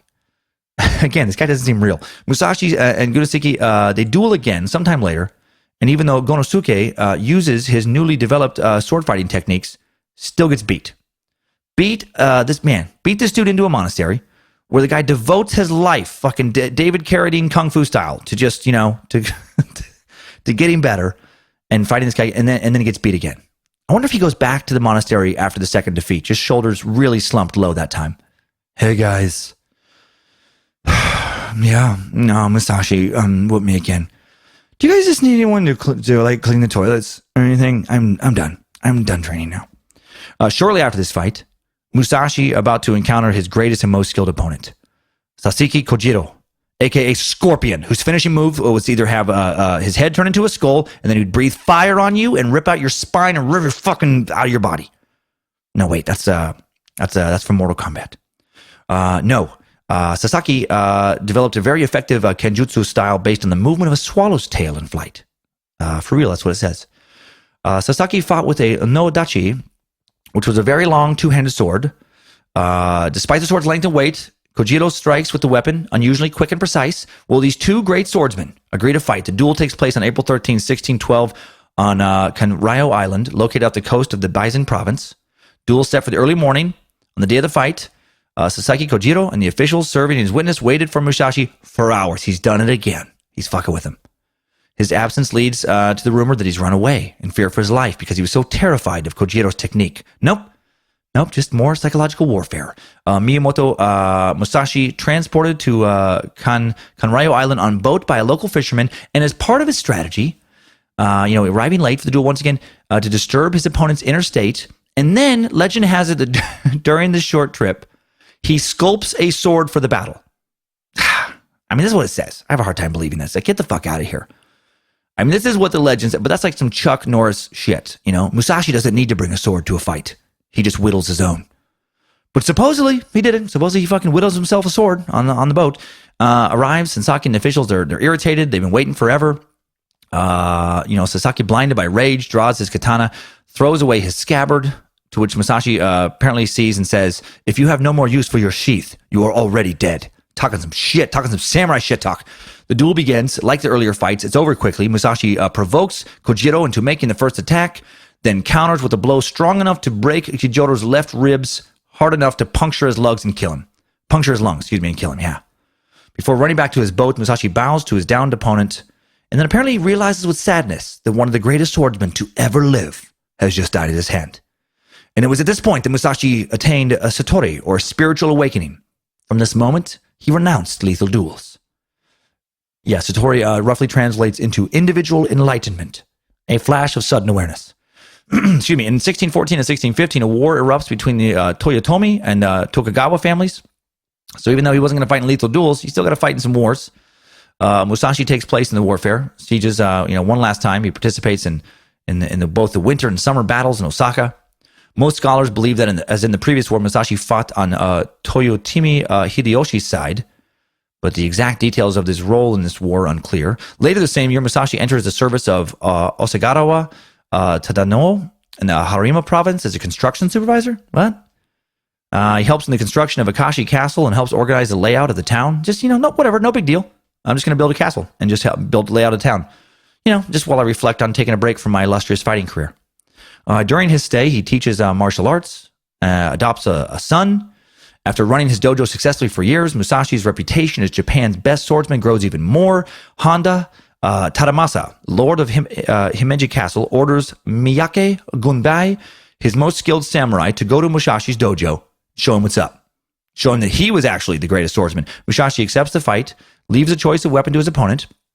Miyake's orders were to test his ability, not kill him, so he decides to cut a piece of bamboo from the garden to use as a weapon. Meanwhile, Musashi, wields his bakuto. Seconds after they face off, Gunbai is defeated. I mean, come on, bro. You can't step up to Musashi with some bamboo bullshit. Now when he's got his favorite wooden sword, that's crazy talk. 1622, his adopted son now grown, Musashi starts to wander across Japan again, this time ending up in Edo in 1623 for a bit, then on to Yamagata City, where he adopts a second son. In 1626, Musashi receives a visit from his now grown son, who has left him to serve another lord, and his son informs him that his lord has died and that he would now commit seppuku, following his master in death. And then he commits ritual suicide. Man, that shit is hardcore. Can you imagine? Man, I guess that's, you got to roll with the punch. That's the life they chose. But Jesus. For a short while in 1627, Miyamoto Musashi and his second son go to live in Agura before wandering around Japan for 7 years until 1634 when they settled down in Kokura to train and paint. I'm just going to do some painting. Whatever. I've been kicking ass for a while, training people and shit. Built a castle, laid out a town. Now I'm going to fucking paint. 1634, Lord Agasawara, who owns the castle where he lives, organizes a non-lethal duel between Musashi and a spear specialist named Takada Matabai. As expected, Musashi, now 50-year-old samurai, wins. Think about that. Been kicking ass from 13 to 50. That's nuts. For 37 years. Just whooping ass. That is some sustained excellence. 1637, Musashi, 53, fights in the Christian rebellion of Shimbata, one of the very few turbulent events that occurred during the peaceful Edo period under the Tokugawa shogunate. And in this battle, he gets injured by a fucking rock that falls on his leg. Of course, that's how he gets injured. There's not a man alive that can hurt this dude, even at 53 years old. Only major battle injury, only real injury he suffers his whole life is a rock that falls on his leg in battle. Fucking rocks, man. That was his one weakness, all his training, and he forgot to train how to defend yourself from rocks. Oh, man. In hindsight, if he only would have focused more on rock training. 1641, Musashi writes the Hyoho Sanjugo, or the 35, Hyoho Sanjugo, the 35 instructions on strategy. This was a book dedicated to his fighting philosophy and technique, and it would form the basis of his masterpiece, the Gorin Noshu, which would come into being 2 years later. In 1642, Musashi suffers attacks of neuralgia, a painful disorder of the nerves, probably due to that damn rock attack. Feeling that his end is near in 1643, Musashi retires to a cave, as legends do, to write his Gorin Noshu, or the Book of Five Rings. He finishes it in the second month of 1645, gives it to his closest student. Now, the Book of Five Rings, the text on kenjutsu, martial arts, and philosophy that you can still buy today. Many translations of the Gorin Noshu have been made over the years, and it enjoys an audience considerably broader than those just interested in martial arts. For instance, some business leaders find its discussion of conflict and how to take advantage of conflict to be relevant to their work.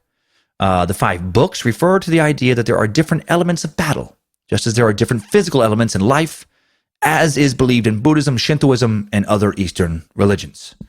So let's go over these real quick. The first book, The Groundwork, serves as an introduction, uses the metaphor of building a house to discuss martial arts leadership and training. A quote from the book, it says, "It is said the warriors is the twofold way of pen and sword, and he should have a taste for both ways. Even if a man has no natural ability, he can be a warrior by sticking assiduously to both divisions of the way. Generally speaking, the way of the warrior is resolute acceptance of death." Then there's the Water Book, which describes Musashi's style of two heavens, one style. Describes some basic technique, fundamental principles. A quote is, "If you merely read this book, you will not reach the way of strategy. Absorb the things written in this book. Do not just read, memorize, or imitate, but so that you realize the principle from within your own heart. Study hard to absorb these things into your body." I do like that kind of stuff, man. There's books that I've read, a few of them where I'll read them over and over, or like sections of them, and really just kind of like let it sink in. Like more books on like how to live as an artist, some books on just kind of like, just some like business strategy, I guess. But it's like, I don't just read those like a novel. Like I read a little section, and then just contemplate it on it for a while. There's the Fire Book, refers to the heat of battle, discusses matters such as different types of timing. You cannot profit from small techniques, particularly with full armor, when full armor is worn. My way of strategy is the sure method to win when fighting for your life, one man against 5 or 10. There is nothing wrong with the principle one man can beat 10, so 1,000 men can beat 10,000. Number 4 is the Wind Book. The Wind Book discusses what Musashi considers to be the failings of various contemporary schools of sword fighting, saying, "My Ichi school is different. Other schools make accomplishments their means of livelihood, growing flowers and decoratively coloring articles in order to sell them. This is definitely not the way of strategy." I don't know. I guess he's shit talking about some flower growing. Whatever. He's competitive. And then there's the Void Book. The Void Book is a short epilogue describing in more esoteric terms than the other books his thoughts on consciousness and the correct mindset. He says, "What is called the spirit of the void is where there is nothing. It is not included in man's knowledge. Of course, the void is nothingness. By knowing things that exist, you can know that which does not exist. That is the void." I don't know. That's some serious pseudo-Confucius, might actually be really profound, might just be a bunch of bullshit kind of quote to me, right? Like, when men know there is nothing, only then can he truly appreciate something. Like, it sounds cool, but I don't know what it fucking means necessarily. "A man who eats meat knows what it is to feel full, but a man who raises cattle knows what it means to be full." I just made that one up, I feel like if I told you that Miyamoto wrote that, you might think, yeah, that's pretty profound. Feels a little too straightforward, but yeah, it makes sense. Musashi's final teachings, the Dokoro, or the Way of Walking Alone, was written just 1 week before his death. While Musashi was giving away his possessions in preparation for the next phase of his spirits, transcendence, whatever. In summary of Musashi's life, his will and philosophy, the 21 precepts of Dokoro are as follows. Number 1, accept everything just the way it is. 2, do not seek pleasure for its own sake. 3, do not under any circumstances depend on a partial feeling. What? That one to me is kind of like the stuff I was just joking about. Like, is that profound? What does that even mean? Does it mean you got to be confident, fully confident in your choices? 4 is think lightly of yourself and deeply of the world. That one's solid. I like that one. Stay humble. 5 is be detached from desire your whole life long. Oh, that's tough. 6, do not regret what you have done. Oof, very tough, but I like that one. 7, never be jealous. I really struggle with that one. Always working on jealousy. Don't be jealous. Number 8, never let yourself be saddened by a separation. So, not supposed to miss my kids when I'm on the road. I don't know. But I guess, like if you just missed them in some like sad sense, like what is really the point of that emotion? I do like a lot of this stuff in the kind of the soft world I feel like we live on now, where a lot of this stuff to me is like, man, be fucking tough. Have a tough mind. Don't allow your mind to be soft as much as you can help it. Don't fucking waste your time wistfully thinking about thoughts that don't, improve your life. I like it. Number 8, never let yourself be saddened. Okay, I already said that was saddened. Number 9, resentment and complaint are appropriate neither for oneself or others. Oh, okay. I mean, I do like that one, but about half my stand-up material is based on complaints. So that one I'm going to have to struggle with. Number 10, do not let yourself be guided by the feeling of lust or love. Come on. That's crazy talk. What are you, fucking robot? Number 11, in all things have no preferences. That one's even sillier to me than the last one. Like, you clearly preferred to win some duels. Well, we all have preferences. Come on. Number 12, be indifferent to where you live. No, fuck that. Coeur d'Alene, way better than Battle Mountain, Nevada. I've been to both places. Not even close. But again, I do like the whole thing of like, focus on your inner self, not on what surroundings happen to surround you, Number 13, do not pursue the taste of good food. Come on. Am I supposed to live on Brussels sprouts? Number 14, do not hold on to possessions you no longer need. Do not follow customary beliefs. Is 15 done? 16, do not collect weapons or practice with weapons beyond what is useful. Got it. 17, do not fear death. Working on it. Tough one, but working on it. 18, do not seek to possess either goods or fiefs from your old age or for your old age. Not totally sure what you're talking about here. I guess that's like, why just be a pack rat? Why hold on to shit that you don't need when you're going to die? Number 19, respect Buddha and the gods without counting on their help. Okay. Number 20, you may abandon your own body, but you must preserve your honor. That's some samurai shit right there, man. Death before dishonor. And number 21, great way to end. Never stray from the way. Never stray from the way, bro. Never stray from the way. Solid closing rule. Well done, Musashi. Got a little too militant in points in the middle for me, but I like the general flow of it. I get it. Musashi died not longer after finishing that, possibly on June 13th, 1645, at the age of either 60 or 61. And that, of course, takes us out of this last Timesuck timeline. Good job, soldier. You made it back. Barely.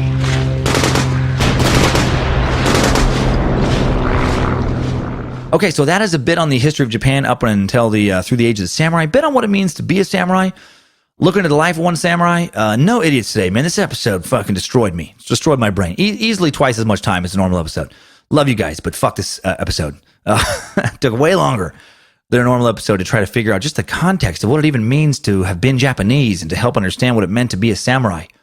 And all the words. And I know I still have a lot to learn. Got to do some other Japanese sucks down the road, man. It is a fascinating culture to try to figure out. I am so glad that this one forced me to learn way more than I ever would have otherwise about Japan and the samurai. I hope it was enjoyable. It was probably not as comedic as some, just because I really had to focus on what in the hell I was talking about. Okay, so now let's go over what we learned one more time with today's top 5 takeaways. Timesuck top 5 takeaways. Number 1, the word samurai comes from the Japanese verb samurai, which means to serve someone, to look up to them. Number 2, from 1185 all the way to 1868, Japan was ruled by the shogunate, a feudal military-style government, and the samurai, warriors, were the government's most important enforcer. Number 3, Miyamoto Musashi, one of Japan's fiercest warriors, supposedly won over 60 duels and lost 0. He was the Chuck Norris of the samurai. Number 4, women had it terrible during the samurai period, as they pretty much always do in history. If their samurai husband brought shame upon the family, had to kill himself, she also had to kill herself. And you thought sometimes you got mad at your husband. Man, catching him in bed with another woman, terrible. Not as terrible as coming home and finding out you have to kill yourself. Number 5, new info. The arrival of guns greatly changed the way samurais did battle. It was one of the factors that would slowly lead to the downfall, as they were no longer just needed. In 1543, Japan was in the grips of a massive power struggle. The Ashikaga shogunate, entrenched for over a century, could no longer control the many fiefdoms belonging to a powerful, ambitious lords, or to various powerful and ambitious lords. Armies were clashing with army, alliances shifting and reshifting. To the north were the Asugis, to the east, the Jojos, and in the center between Kanto and Kyoto, the rising Oda and Takagawa clans. On August 25th of that year, on this island of Tanegashima, a typhoon blew ashore a Chinese junk-like ship on board with 3 Portuguese sailors, crew of some 100 Chinese, and 2 rifles. And that day, Western civilization arrived appropriately in a storm. The lord of Tanegashima, after watching one of the Portuguese shoot a duck, immediately saw the military significance of the gun. He purchased the 2 rifles for 1,000 taels in gold each, it says taels of gold, taels each in gold. Ordered his chief swordsmith to duplicate them. Within a year, 10 guns are made, and according to Noel Perrin, this historian, within a decade, gunsmiths all over Japan were making the new weapon in quantity. By 1560, the use of firearms in large battles had begun, and 15 years after that, they were the decisive weapon in one of the greatest battles in Japanese history. That was at Nagashino, where Oda Nobunaga, who later became the most powerful lord of Japan, overwhelmed the Takedas of the east by using foot soldiers armed with 3,000 guns and shooting in alternating rows of 3. And his army was able to mow down thousands of enemy samurai on horseback. Right? Kind of sad. Bummer there that way. That's totally changed samurai war. These guys devoted to swords, martial arts. They've been trained with that shit their whole lives. And then one day they're riding on their horses towards this army who just fucking shoot them down. The whole thing of like, don't bring a knife to a gunfight. The process of reversion was a gradual one, spanning more than 2 centuries. It started soon after the overwhelming success of this gun in this battle.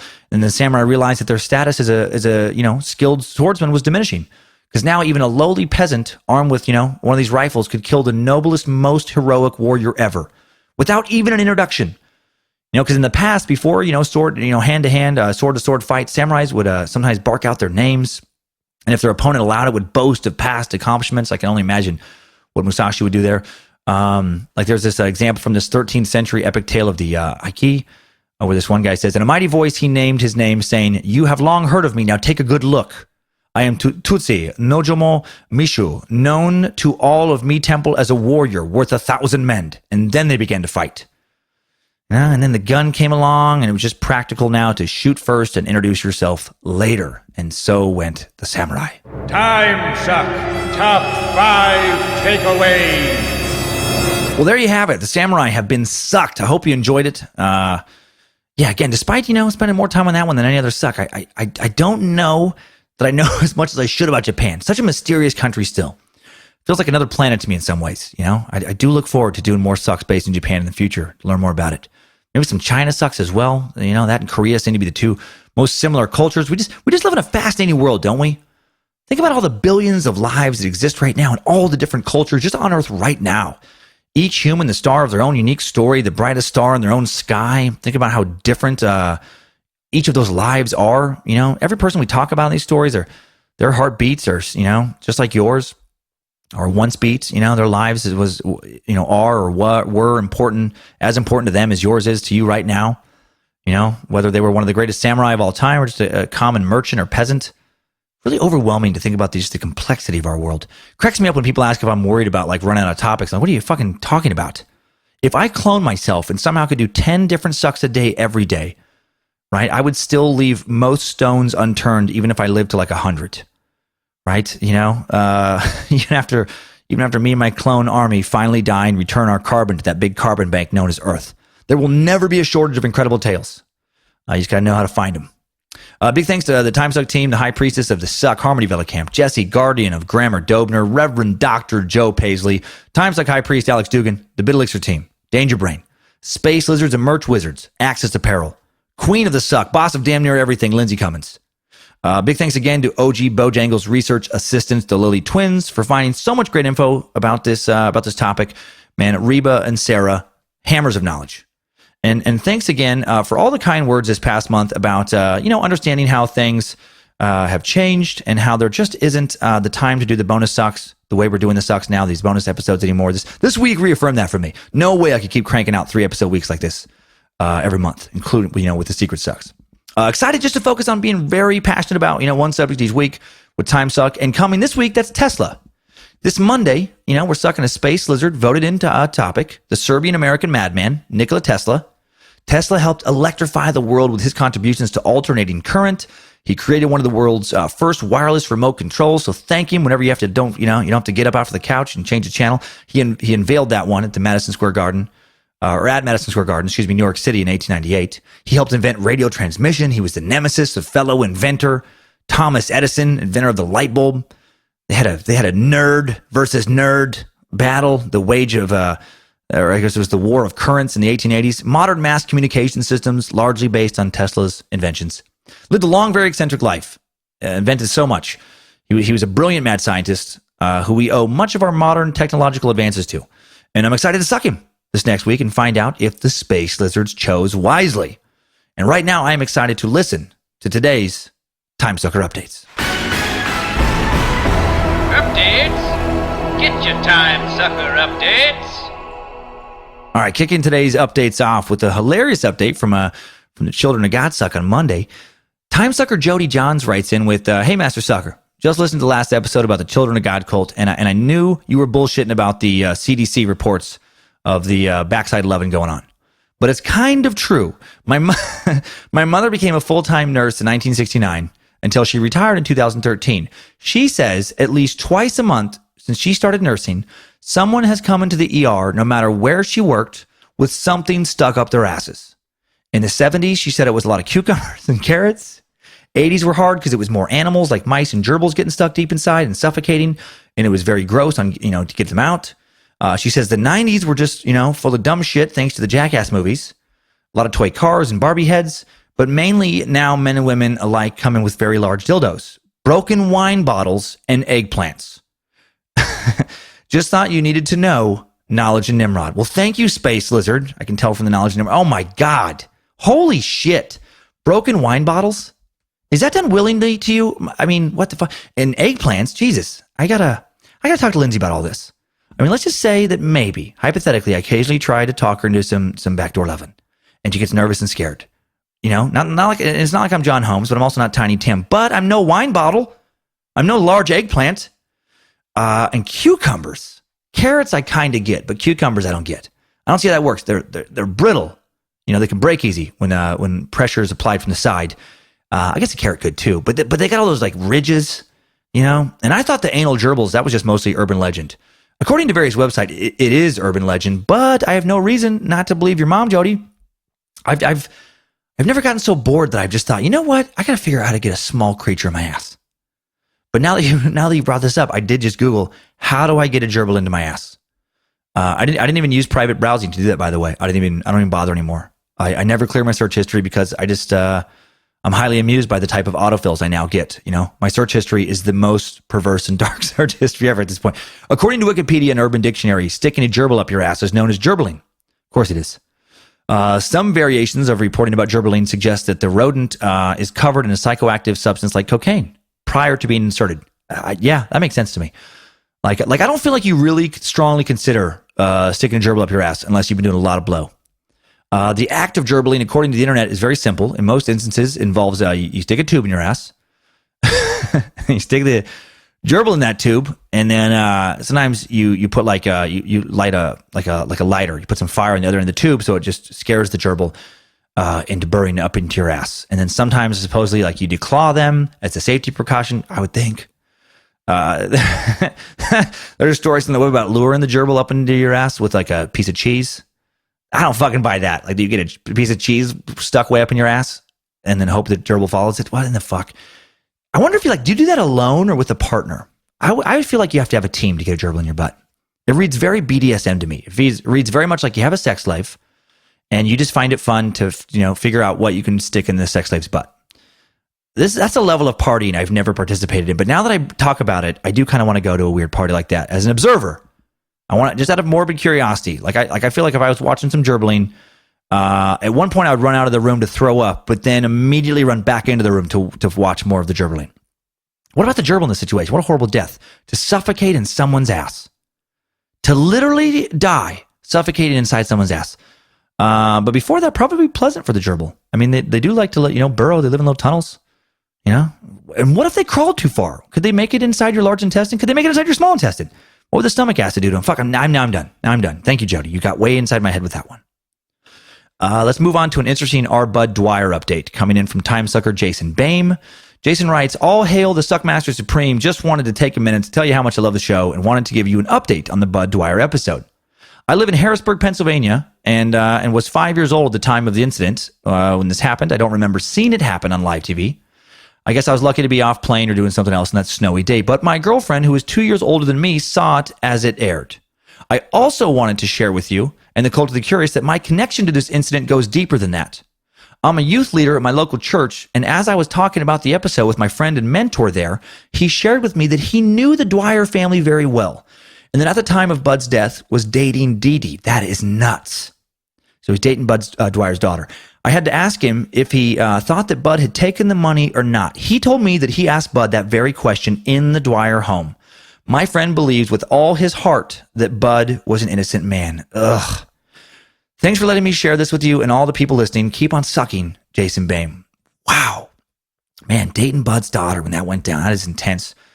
And what a fantastic update, Jason. Thank you for sending that in. That poor bastard, man. My mind wanders over to Bud Dwyer often since we did that suck. What a strange example of extreme courage. And very kind of fascinating to think about right now with the samurai stuff we just talked about. In a way, it felt like, Bud committed seppuku. He felt like he died to restore honor to his family. Wow, man. Seemed very courageous in that way. Okay, so one last update today. I tried to find an email. I tried to find another one, an email that came in regarding someone having a personal interaction with the Children of God cult. But dang it, I just couldn't find it. So sorry about that, whoever sent that in. I thought I had it marked. Could not find it, trying various search terms in the email history. But we do have a good one coming in from Timesucker Clint Dunsworth about Chicken Joe. It says, Dear Reverend Dr. Major Sensei, Professor, General, Prime Minister, former roommate of the Suck. Praise be to Bojangles, all hail Nimrod and his grand prophet, Chikatilo. Oh, man. And may sweet Lucifina reward me for this update, which I feel obligated to share with you today. I'd like to start with a bit of fanboying here, and then I have a rather crucial update regarding Mr. Bogba Playboy, Chicken Joe. And then if I may be so bold, a topic suggestion. First, I just want to say I've been sucking hard and long since the episode about the clown scare of 2016. Oh, yeah. I live in Kansas City, Missouri, and heard you do an interview with local morning radio show Johnny Dare. Love Johnny Dare. He does a lot of charity work, by the way. As you know, I'm sure. Gave Timesuck a listen at work that day and have been sucking ever since. And I confess I am not a space lizard yet. But the good news is I'll be making the last payment on my car this month, which means I'll have some extra income from each paycheck from now on. Plenty enough to officially peel my face off and reveal the reptilian head beneath. With that out of the way, here's the Chicken Joe update. And thank you for that, by the way. The truth of the matter is that Chicken Joe is not some random piney nickname given to a pimp named Joe. The fact is, there is a reason that Chicken Joe comes up relating to the Candyman story. The term chicken, as it relates to prostitution, is a word used for underage prostitutes. Damn it, I did find that out this week. As such, Chicken Joe is a pimp that specializes in dealing with underage prostitutes, hence his association with Dean Corll, the Candyman killer. Just got done listening to your Children of God episode, and I found I could no longer keep this update to myself regarding the newest member of the Timesuck Pantheon. With this in mind, rather than condemning the Children of God, it would be more likely that Chicken Joe was a card-carrying member. Dang it. Read, the only difference between Chicken Joe and the Candyman or Chikatilo is that at least Chicken Joe wasn't killing kids, but he was still screwing them, or at the very least selling them to be screwed. Not exactly a moral high horse for him to be on. Now, I'm not saying that Chicken Joe should stop coming by to drop his words of wisdom on us every now and then, considering we get to hear from Chikatilo every now and then. Just thought you might want some more context on where Chicken Joe got his name. Speaking of cults, however, I've got another one that I think you would love to suck on. The Shinrikyo. This is a Japanese cult that more or less turned into a terrorist sect that launched a sarin gas attack on a Tokyo subway with horrendous results. Oh, yep, I'm familiar. Assassinations, chemical weapons, gruesome punishments with their own members, and reportedly they were extremely close to obtaining a nuclear weapon. This was basically the Japanese version of Scientology, only their leader decided to go full-blown militaristic. Anyways, thank you for all you do. You definitely help my mindless cubicle work days go just a bit faster. From a future space lizard, keep on sucking, Clint Dunsworth. Thank you for that, Clint. Thank you. And yes, thanks for another great Japanese suck subject for the future. I appreciate it. And I feel like after touching on Japan twice now, it's like I do want to get back in there because I want to go through one sucks episode about Japan where I'm not struggling over the words. And yeah, bummer about how the real Chicken Joe got his name. For the suck world, though, Bizarro Chicken Joe, he just loves chicken. So going forward, I'm just going to, that's the real Chicken Joe. Fake Chicken Joe is just a dude. He's not a good dude. He's a pimp. But more than pimping, he just loves chicken. He loves eating chicken. He loves his chicken. He loves chicken-related fashion accessories. Thanks for all the extra information, suckers. Love you fine folks. Thanks for being the planet's very best meat sacks. Next time, suckers. I needed that. We all did. Well, that's all until Monday. Hail Nimrod. Don't commit seppuku if you feel like you've done something dishonorable, and don't make your wife do it either. The age of the samurai is over. The age of Timesuck just getting started. Keep on sucking.